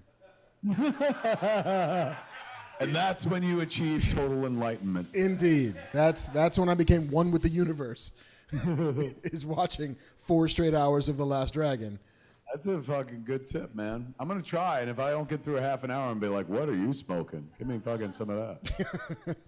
We got another spot. Before we jump into the other sponsor and the Q&A portion of the show, Ashley gave me a copy of this book that her friend Travis Langley wrote. It's relevant to the interests of this show. It's called Batman and Psychology, A Dark and Stormy Knight. The forward and reintroduction is by Michael Uslan, who has produced, his name has been on all the Batman movies. And then the intro is by the great Dennis O'Neill, who has left us. Does the Dark Knight have bats in his belfry? Why does Batman really wear a costume to fight crime? Why are the most intimate relationships with bad girls he ought to lock up? And why won't he kill that homicidal clown? They go deep into Batman and psychology. This is an updated version. This book has existed for a while now, but it's an updated version. This is the 2nd edition. So for all you cats out there, that are like, I like to think very seriously about this shit. Here's a whole book. Doesn't have a damn fucking picture in it. Got about 20,000 words about fucking how Batman is fucked up. Definitely a book worth looking for if you're into the genre stuff we talk about here. Travis Langley's Batman and Psychology. I don't know if you can see, Mark, but the cover is like a Rorschach ink blot test, but it turns into the bat, of course. Cute. Very cute. Very cute. It's the word associated most with Batman. Cute. That's a free plug, man. Nice now try. here comes the expensive plug, ladies and gentlemen. We have our second sponsor of the evening that's going to take us into the Q&A and take us home after that.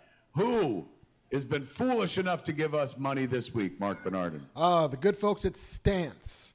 STANCE. Oh, my God. Fucking, I love these people. I'm wearing their socks. Not right now, but like when I go hiking, I've been wearing their socks. I wish I'd known they were the sponsor. I would have been like, throw my leg up and be like, I'm fucking wearing it right now.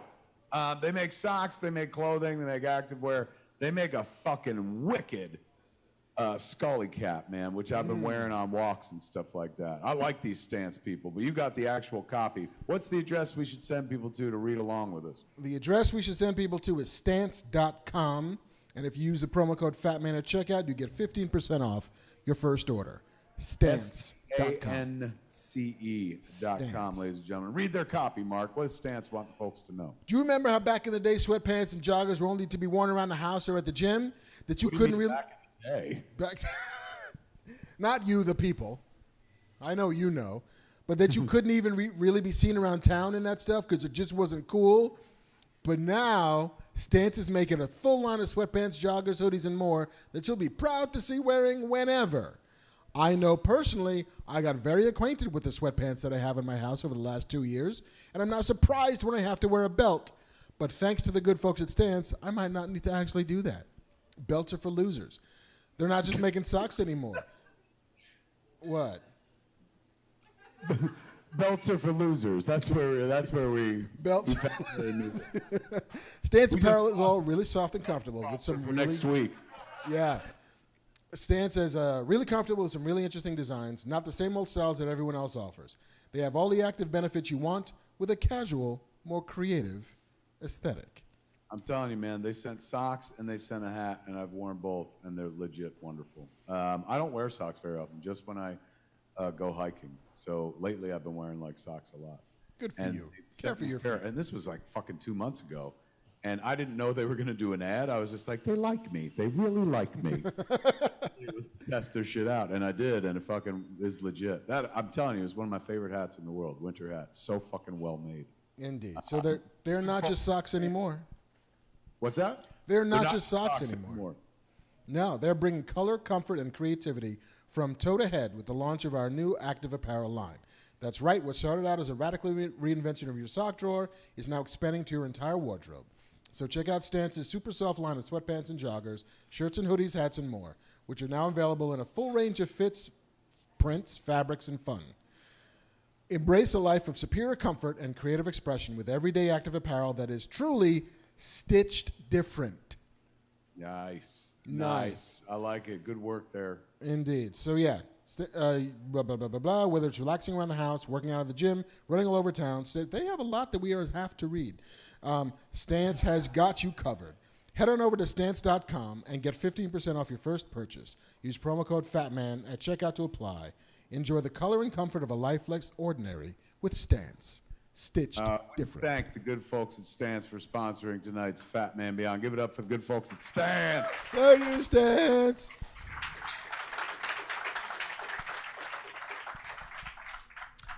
There was another company that started primarily in footwear, and then they were like, maybe we'll expand. And now the guy shoots rockets into space and shit. So the Stance people could be on the same Amazonian track. Could you imagine? Did Amazon do socks? Fuck, all right, ladies and gentlemen,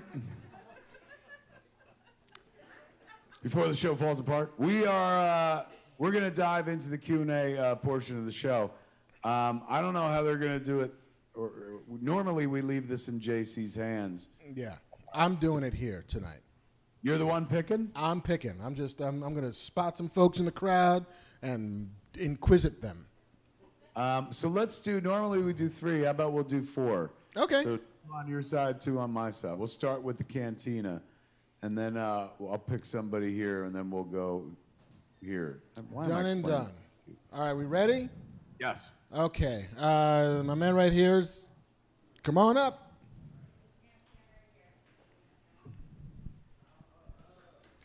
All right.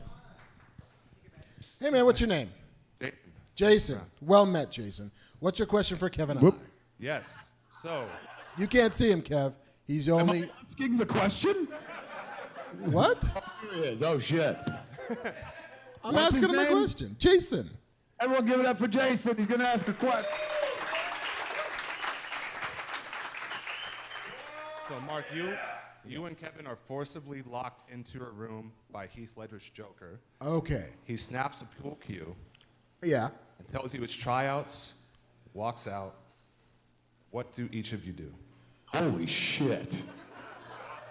That is the most serious question we've ever gotten on this show. Okay, so I'm lost after the pool on cue. brand as well. Fuck. He snaps the pool cue, and Kevin and I take a half of the pool cue, right? And so then what's the question? What do we got to do? Do I got to kill Kevin to get out of this room?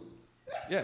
So it's anticipated that you either the gang. Oh, we're joining the gang, so I got to do some cool-ass shit to join the gang, which may or may not include killing each other. Potentially. All right. It's presumed so, but It's presumed so.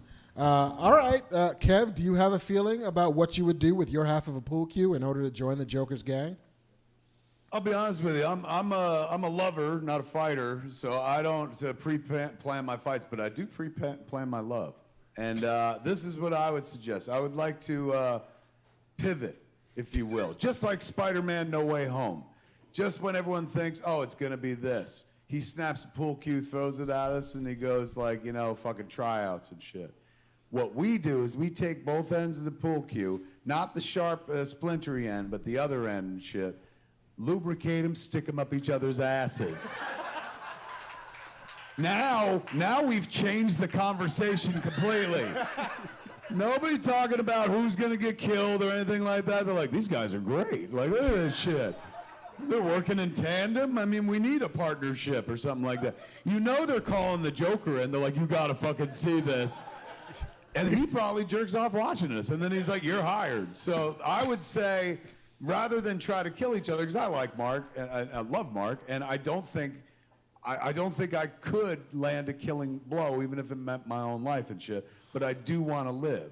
So rather than just be like, go ahead, sacrifice myself like fucking, Leonardo DiCaprio in Titanic, like only one of us can fit on the 10-foot door, goodbye. I would say like, Mark, let's fucking stick the pool cues up each other's asses and see what happens.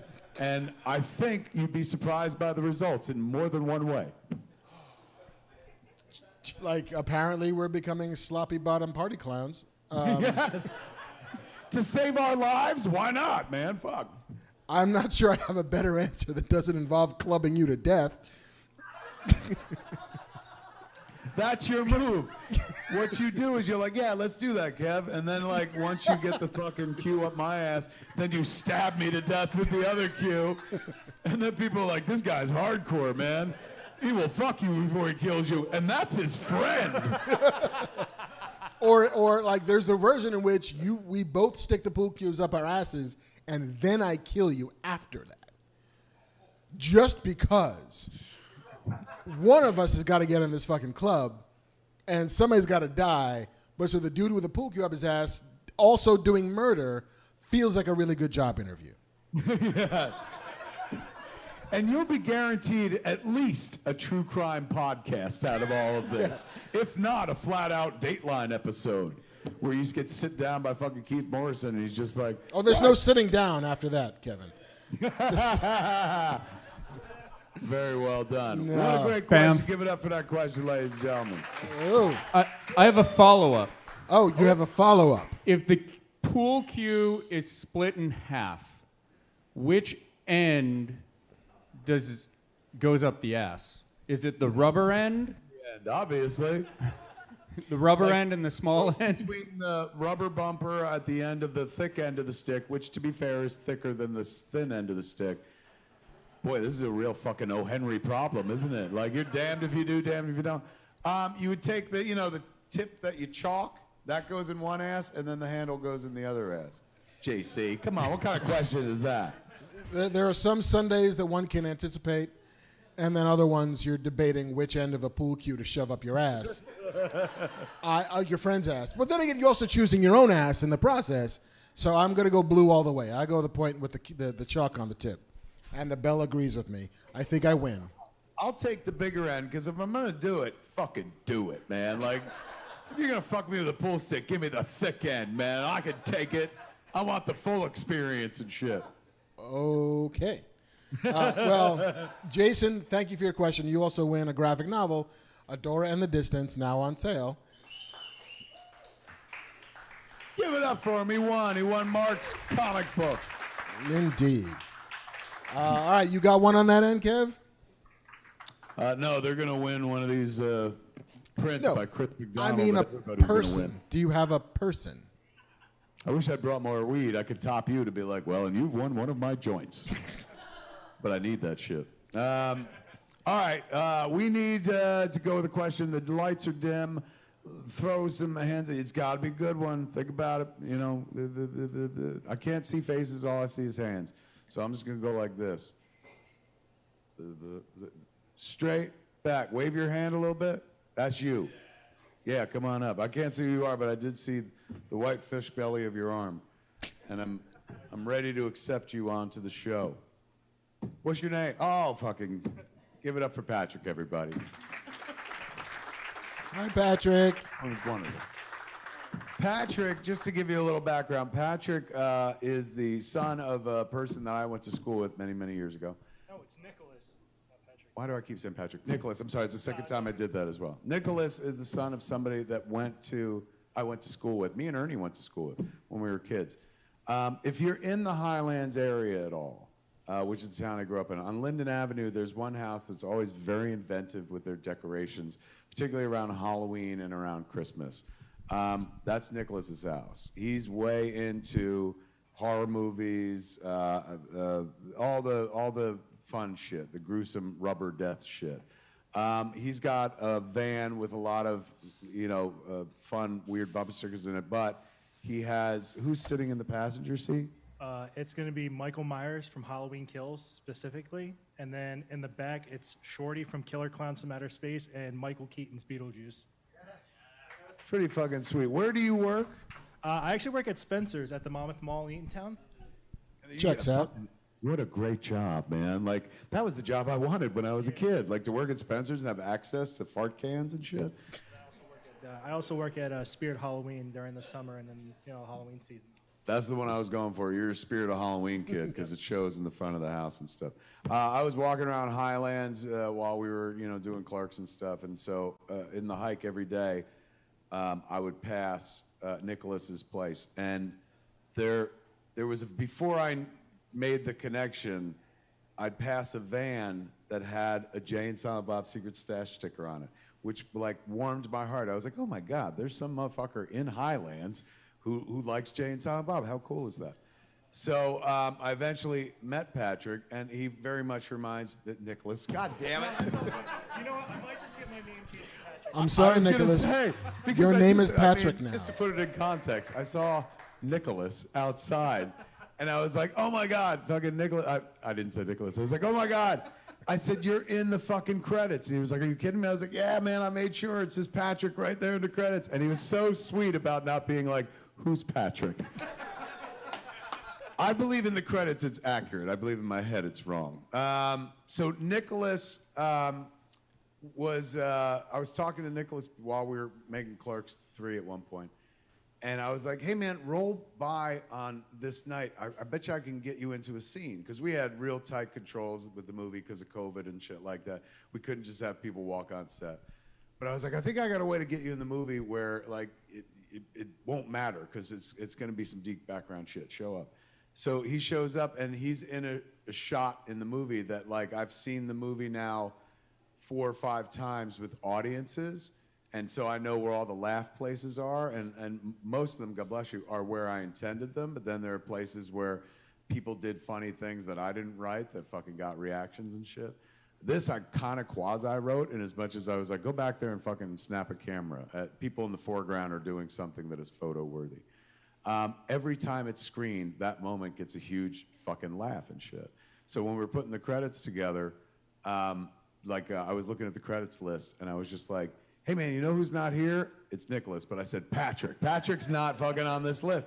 And Jordan goes, who's Patrick? I was like, Patrick's the motherfucker who like walked by in the background, took the fucking picture. Everybody laughs at that moment. And she's like, Patrick, are you sure? I was like, fucking, I'll bet my life it's fucking Patrick. I was like, you gotta get him in the fucking credits. So he's in the credits, but I think you are in as Nick. All right. Makes more sense. Anyway, that's our background together. That all being said, you were chosen to ask a question.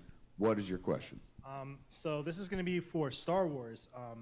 So Mark and Kevin, for the Kenobi series, what are you guys most looking forward to, or what do you hope to see in the series? Mark, I'll let you go first. I feel like I've been doing tremendously too much talking. What do I hope to see in the Kenobi series?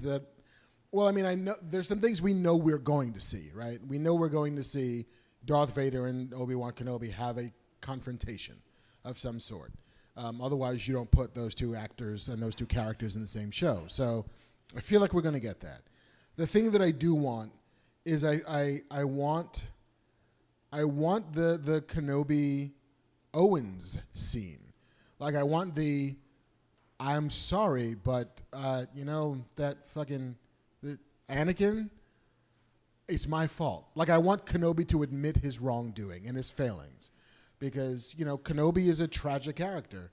And for him to have to admit the ways that he's failed to, Owen Lars, I think it's going to be heartbreaking. And that's the kind of scene that I want.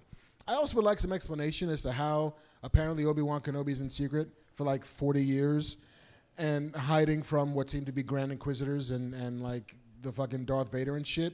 But he rolls around Tatooine calling himself Ben Kenobi. Like, that works? Like, oh, you mean old Ben? Yeah. Kenobi, it's like Smith or Patel. There's billions of us. Yeah, just Ben Kenobi? That old guy? Don't know what you're talking about. So, yeah. I like that Bam. you said about the Owen and Kenobi thing, because I actually just bought these at his comic book store. It's one of the early issues. What comic book store is that, Patrick? That's Kevin Smith's secrets, Jay and Silent Bob's secret stash on 65 Broad Street in Red Bank. Nice job, Nicholas.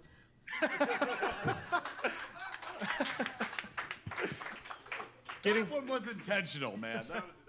Getting back to what I was saying, I bought one of the early issues of the 2015 Star Wars run by Marvel, and I think it's issues 7 and 15, if I'm not mistaken, and it's Obi-Wan's early life in Tatooine into hiding, and there's a really good scene where Obi-Wan gives Luke, I think he tells the Jawas to give Luke Skyhopper parts, because he like crashes the Skyhopper, while flying it with his friends Biggs and whatnot, and Owen like comes on the speeder to Obi-Wan's hut, and he's like really pissed off. He's like, listen, we don't want your help. I don't want you involved with my family or whatnot.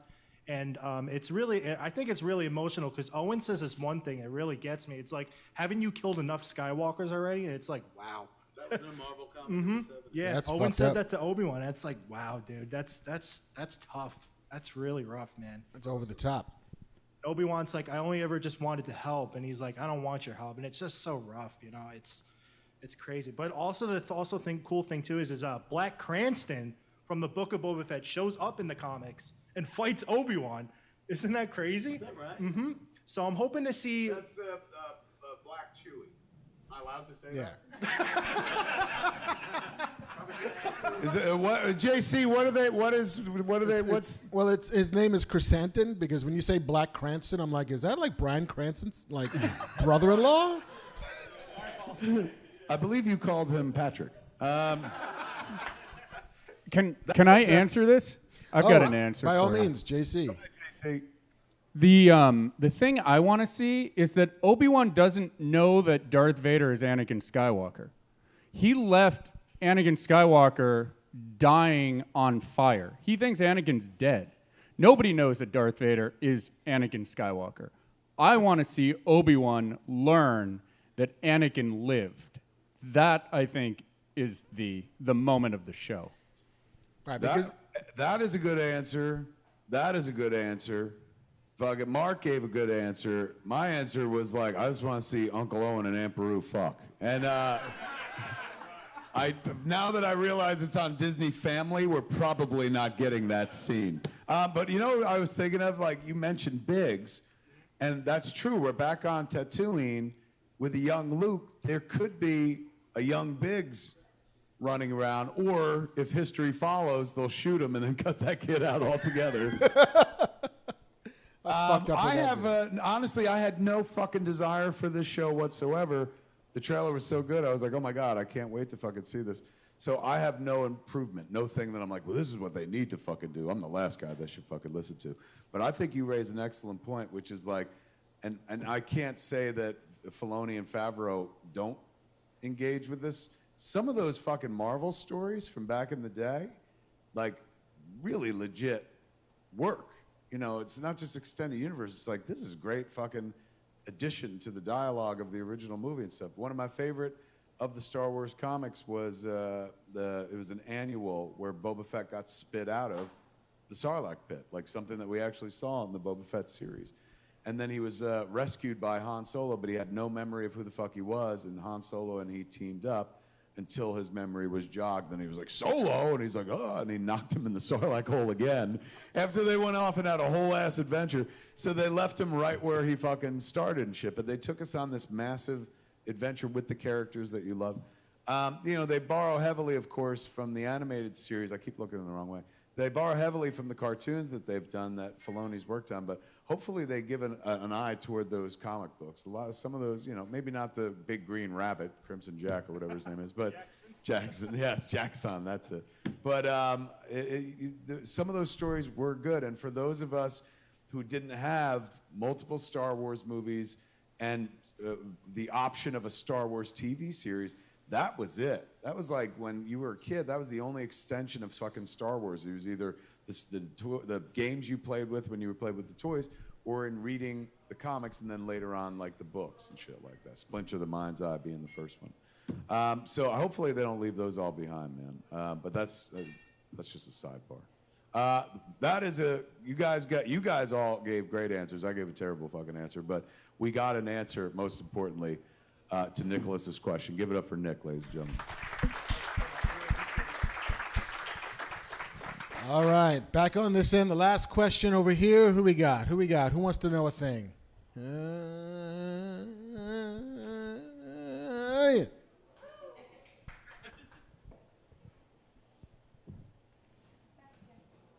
Back against the wall. Is it blowing wind out there big time? My wife just texted me. She's like, the doors blew open. It's a little breezy. Oh, wow, that's fucked up. Yeah. So what's your name, sir? Who's asking a question? We're about to find out. Mike. Hey, Mike. Hello. Everyone give it up for Mike.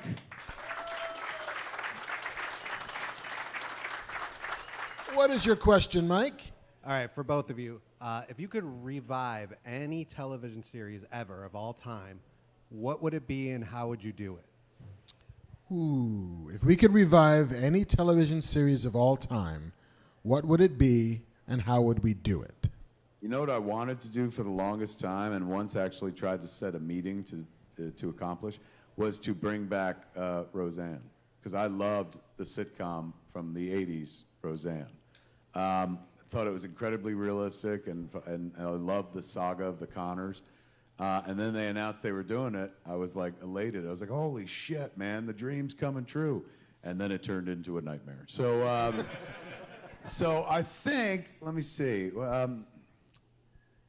I mean, I love news radio, but Phil Hartman's gone, so I wouldn't try to bring that back. And he was an essential part of it.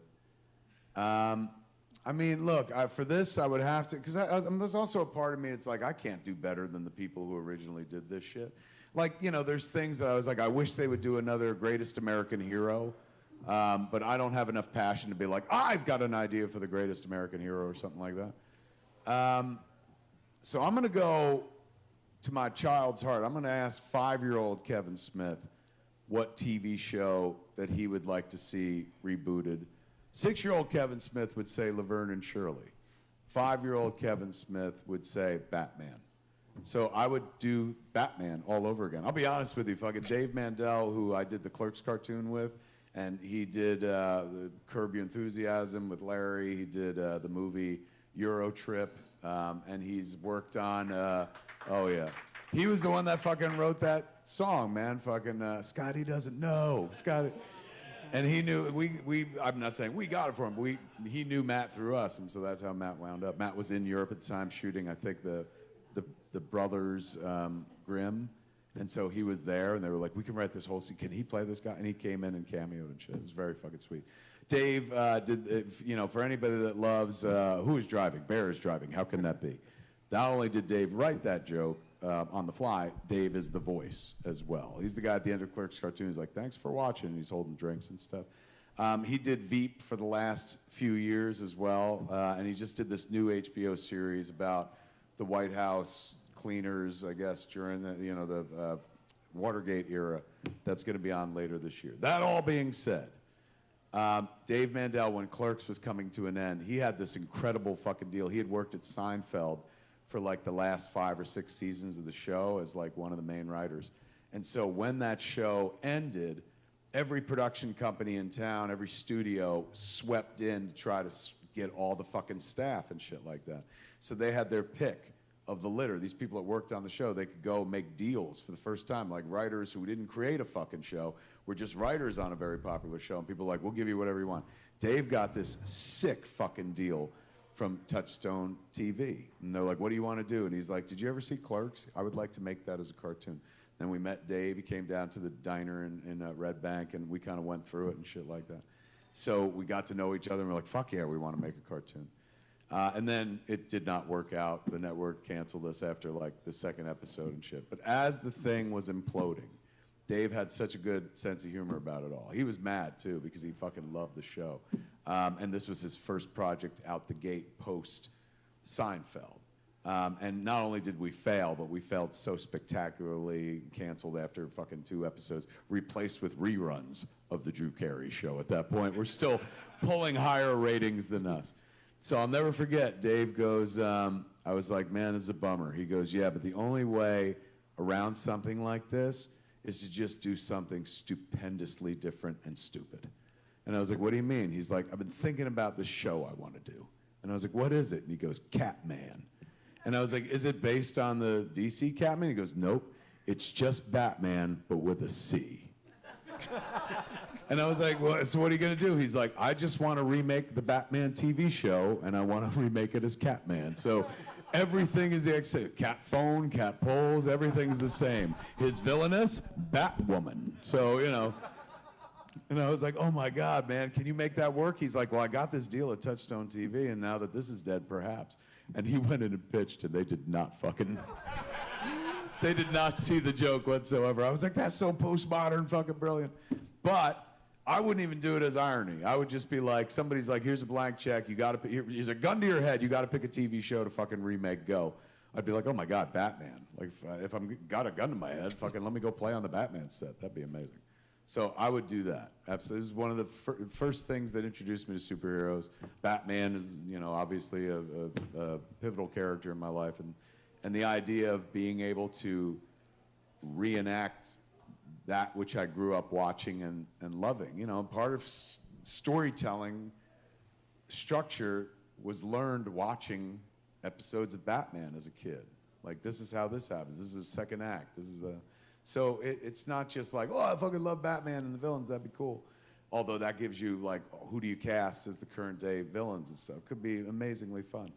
But at the same time, like, it's not me cynically going, well, this is what the kids want, let's give them that. It's me going like, I would love to go play in their playground. That's when I was a kid watching their show, I'd be like, wouldn't it be great to be in the show? And so to be able to make a version of that, yeah, I'd do that in a fucking heartbeat. What about you? I think I go similar childhood, maybe a little bit older, maybe like 7 or 8 years old. But I was the biggest fucking $6 Million Man fan. Oh, yes! I love that fucking show. For no good reason, other than he's a dude who's bionic. But, like, the special effects are not good. You know, it's just we slow him down to make him look like he's running fast. I mean, it's what can we do in a TV budget? Such brilliant, bizarro logic. They're like, how do we represent him running fast? Like, slow-mo. Yeah. And like, you know what? You're right. And for years, because of that, growing up, I was like, really fast people move so fucking slow. He's a superhero, though. That's the closest thing we had to like a superhero back then. We just didn't have a mask and shit. You know, and then like we would then, 40 years later, see versions of like Quicksilver, who the way you manifest him running super fast is by slowing it all the way down. Yeah. And it goes all the way back to $6 Million Man. But I think there's real drama to a guy who had given his life to the service, gets blowed up real good, and then gets put back together again using artificial parts. And then what does he think of himself? What does he think of his body? What kind of, body dysmorphia do you have if your hands aren't your hands, if your innards aren't real, if your eye doesn't work the way it used to, if suddenly you're seeing parts of the visual spectrum you've never seen before, if you're hearing way more than you ever heard before? Like, what does that do to you? How do you find your path towards being a human again? And then whether you're working for the government or not, I think you want to keep the working for the government because he's doing it again. Like the same people who put him, he was a test pilot, so the same people who put him in a fucking rocket blaster into a wall or whatever are now asking him to fight crime while turning him into a freak. Like I think there's something really interesting about that kind of character and what that character goes through.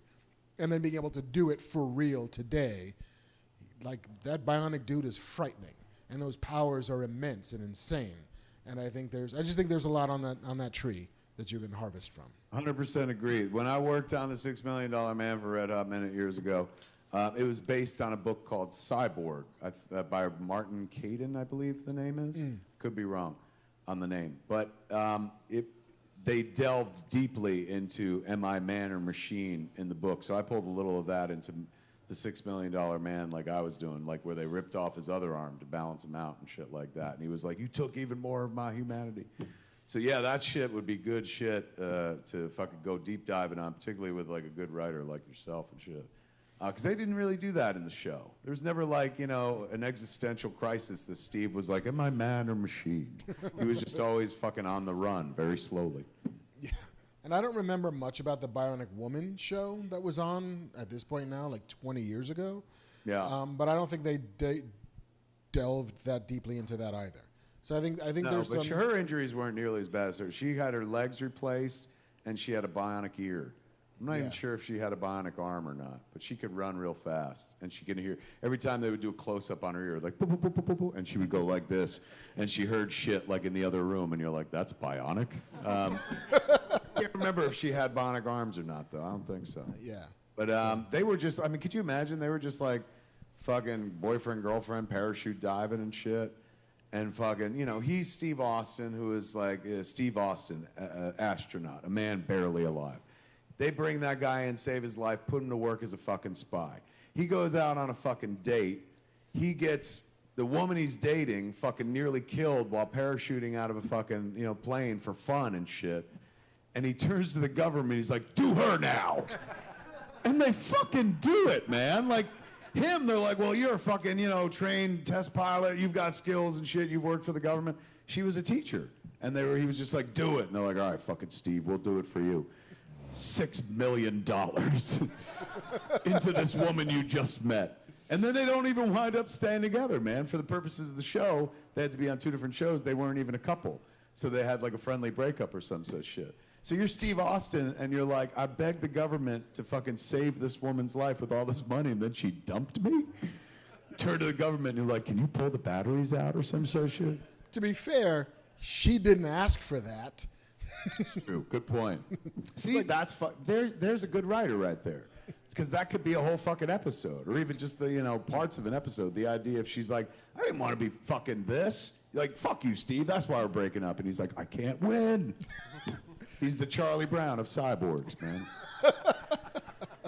And then he goes crazy and murders people. So it's full on Browntown, where it's, what was it? Peanuts with a Z? Falling Brown. Falling Brown. That was a great question. Give it up for that question, ladies and gentlemen. Oh, thank you, sir. You also win yourself a graphic novel. Thank you. He's getting a copy of the book. Woo! Making me look bad here in Jersey. Sorry. Don't forget, everybody, we're walking away with signed Chris McDonald prints. Signed Chris McDonald prints. Okay, last question going to be from this side, ladies and gentlemen. You know what? I'm going to let Castle Keeper Ernie O'Donnell do the picking. Ernie, you there? Come on up on stage with me so they can see you in the light. Ladies and gentlemen, up here on stage so they can see you on camera. Castle Keeper, Mr. Ernie O'Donnell, who runs SModcastle here in Leonardo, New Jersey, mere feet away from Quick Stop, which is right in the same building. When you go see a show at the Scum and Villainy Cantina, you walk out, you're on Hollywood Boulevard, son. Right down the street, Groman's Chinese. Right down the street from us, Quick Stop. So we got it fucking better here. Plus, you could get killed there, I'll be honest with you.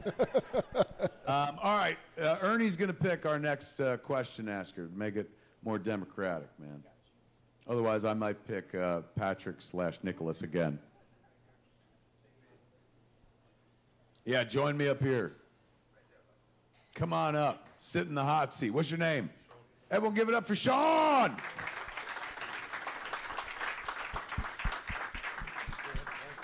It's a little bright. Fuck, I got a type, man. Everybody who comes to the show kind of looks like me in a little way. With a beard and shit like that. Sean, what do you do? Nothing. Yeah. Unemployed. Yeah. Fucking A. So fucking we're damned interested in what you have to say. What is your question, my friend? I just rewatched Battlestar Galactica, and this time The series, the whole series? Yeah. And this time I did it with the podcast with Mark and Trisha. And I want to know, he talked about it at the end. Have you watched something that or he talked about a story with his mom, going to the art with the museum. Has you watched anything or rewatched anything that has inhibited a different emotion over the years? What a great question. Do you get that, Mark? I did. Is there anything that I've rewatched, and the experience of rewatching it now has hit me differently than it did the first time? That's correct. Got it. Yes. Yeah, fucking Spider-Man No Way Home. I told you at the beginning of the fucking show. No, aside from that, let me think. I feel that way about music quite often because, my whole life, my father, when I was a kid, he was a big country and western fan, which was so crazy because we weren't even there was no South about us. We weren't even from South Jersey, So the fact that he liked that music always drove me nuts because it was my least favorite kind of music. And he would sit in his bedroom and sing the top of his lungs these country western songs and shit. And as a kid, it would irritate and fascinate me because they're like, oh, I hate all this music. Fascinate me because this is the only time I ever saw my father break into song. He wasn't that guy. He would walk around the house singing and shit.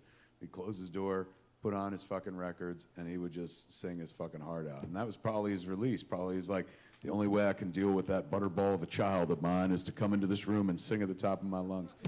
So when my old man died, wouldn't you know it, I started liking country music. Not enough to be like, and now I fucking listen to all of it. Not at all. But that was a tie to my old man. And instantly it went from that thing that he used to do that irritated me to the thing I'll never hear again. And now I regret that I judged it because that was the guy free as fuck. He spent most of his life in service to his wife, his family, prior to that, his parents and shit like that. And he was freest, you could tell, when he was in a room singing along to, fucking Hank Williams Jr.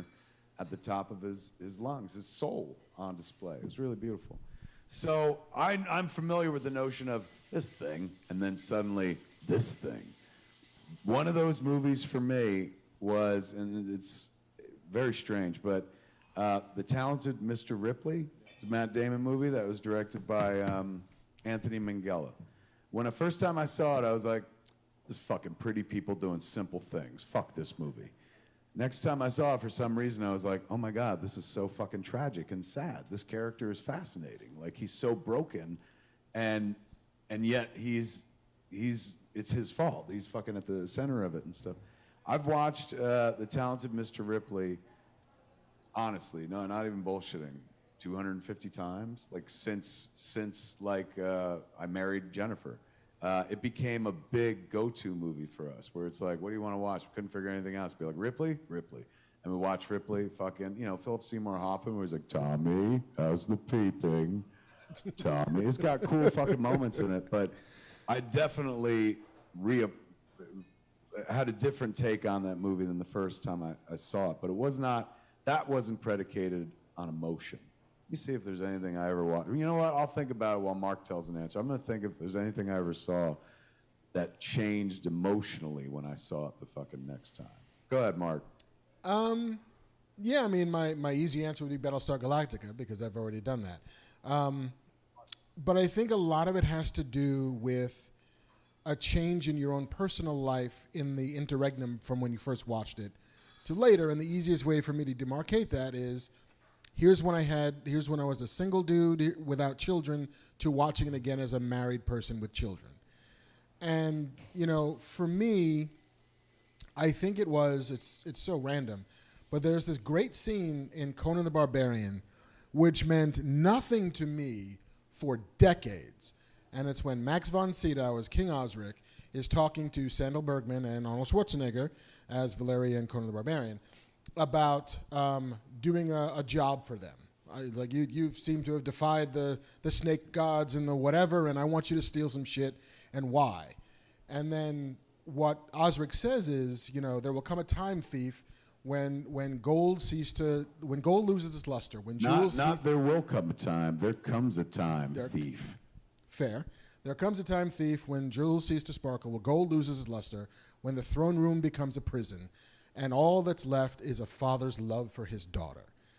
And like that line was just cool shit that Max von Sydow says because he's fucking cool. But then as you get older and as you have children, specifically, and as you have daughters, the idea that there's nothing you wouldn't do for them becomes manifest and real.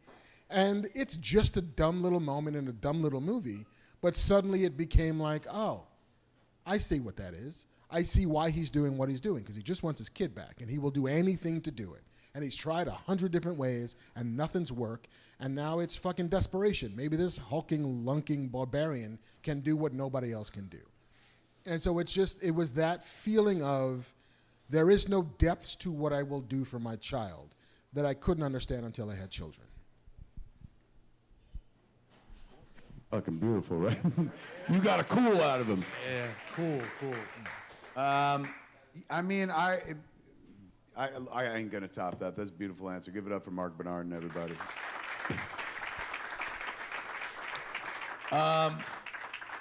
But we don't get to a beautiful answer without a great question. Give it up for my man, everybody. Excellent job. Excellent job.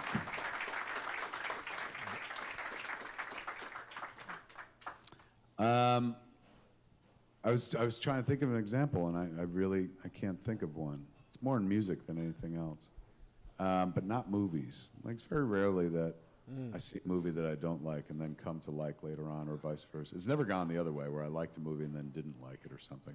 Although fairly recently, and when I say recently, I mean within the last 5 years, and I think I've talked about this before, I realized, oh my God, fucking my kid has grown up already, and we never watched Labyrinth. I meant to watch Labyrinth with her, and she's 20, so we just missed it. We watched a lot of things. For some reason, we never watched Labyrinth. And I dropped a Labyrinth reference to her. I was like, Ludo's sad. And she was like, what is that? And I was like, fucking Labyrinth. She was like, what's that? And I was like, we never watched Labyrinth? What a terrible father I am.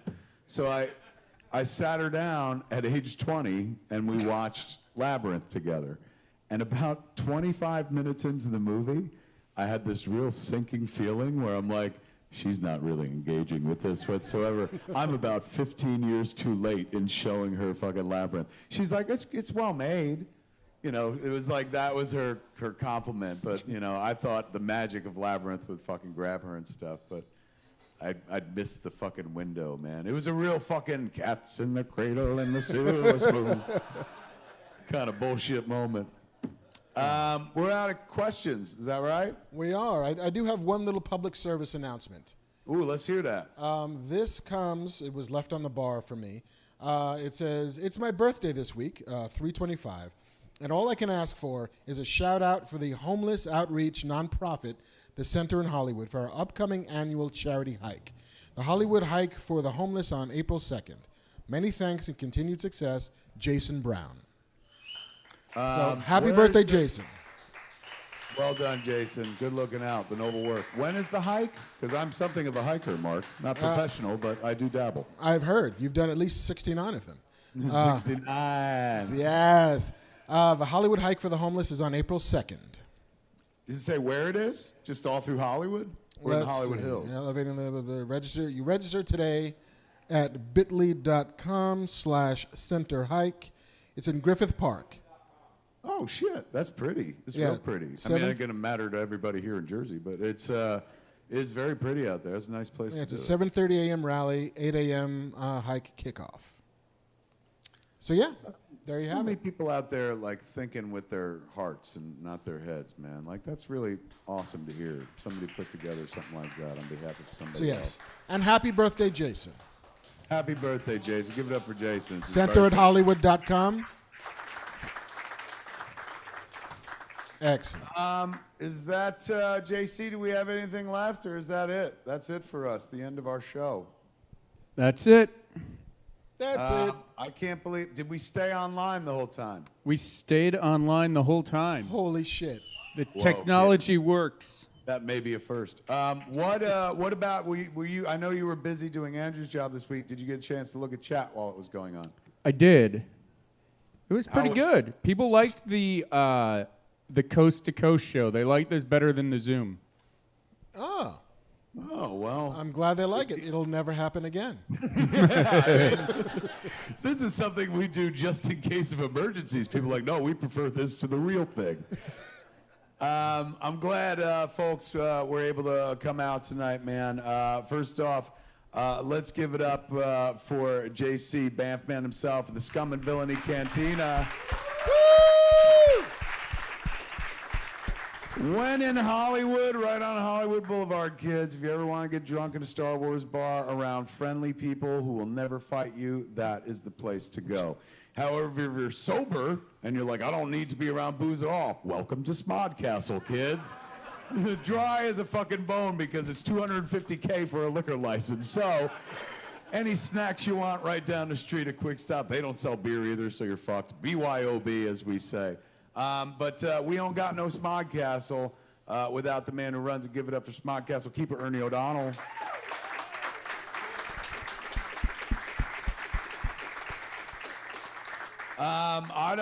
You know, back there in the cantina, JC's got cameras stationed at all times. Here we got lucky because Chuck came out to shoot for us tonight. Give it up for Chuck, everybody. He's on the camera. Good job, Chuck. And my JC / Andrew, the man in the chair, the guy in the side booth who made sure that you could hear everything and whatnot, is Christian. Give it up for Christian, everybody. But fuck all them. There is no show without the man sitting way over there to my left, but the left coast altogether. Give it up for the marvelous MARC BERNARDIN, ladies and gentlemen. Thank you. And that, my friends, is Fat Man Beyond for this week. There we go. That makes more sense. That, my friends, is Fat Man Beyond. Am I covering you now? Are you clear? You're good? That is Fat Man Beyond for this week. I'm Kevin Smith. I'm MARC BERNARDIN. Tune in next time. Same fat time, same fat channel. Smodcast.com or YouTube.com/Kevin Smith. Jeff's Kiss, everybody. Mwah. Good night from Mwah. Leonardo in Los Angeles. We did it! We made it happen! This is the Maquette. Greetings, everybody, and welcome to the AKA Ask Kev Anything. Every saga has a 10-year anniversary, ladies and gentlemen, and this is what happens when Jay and Silent Bob get old. I'm Kevin Smith. Kiss you!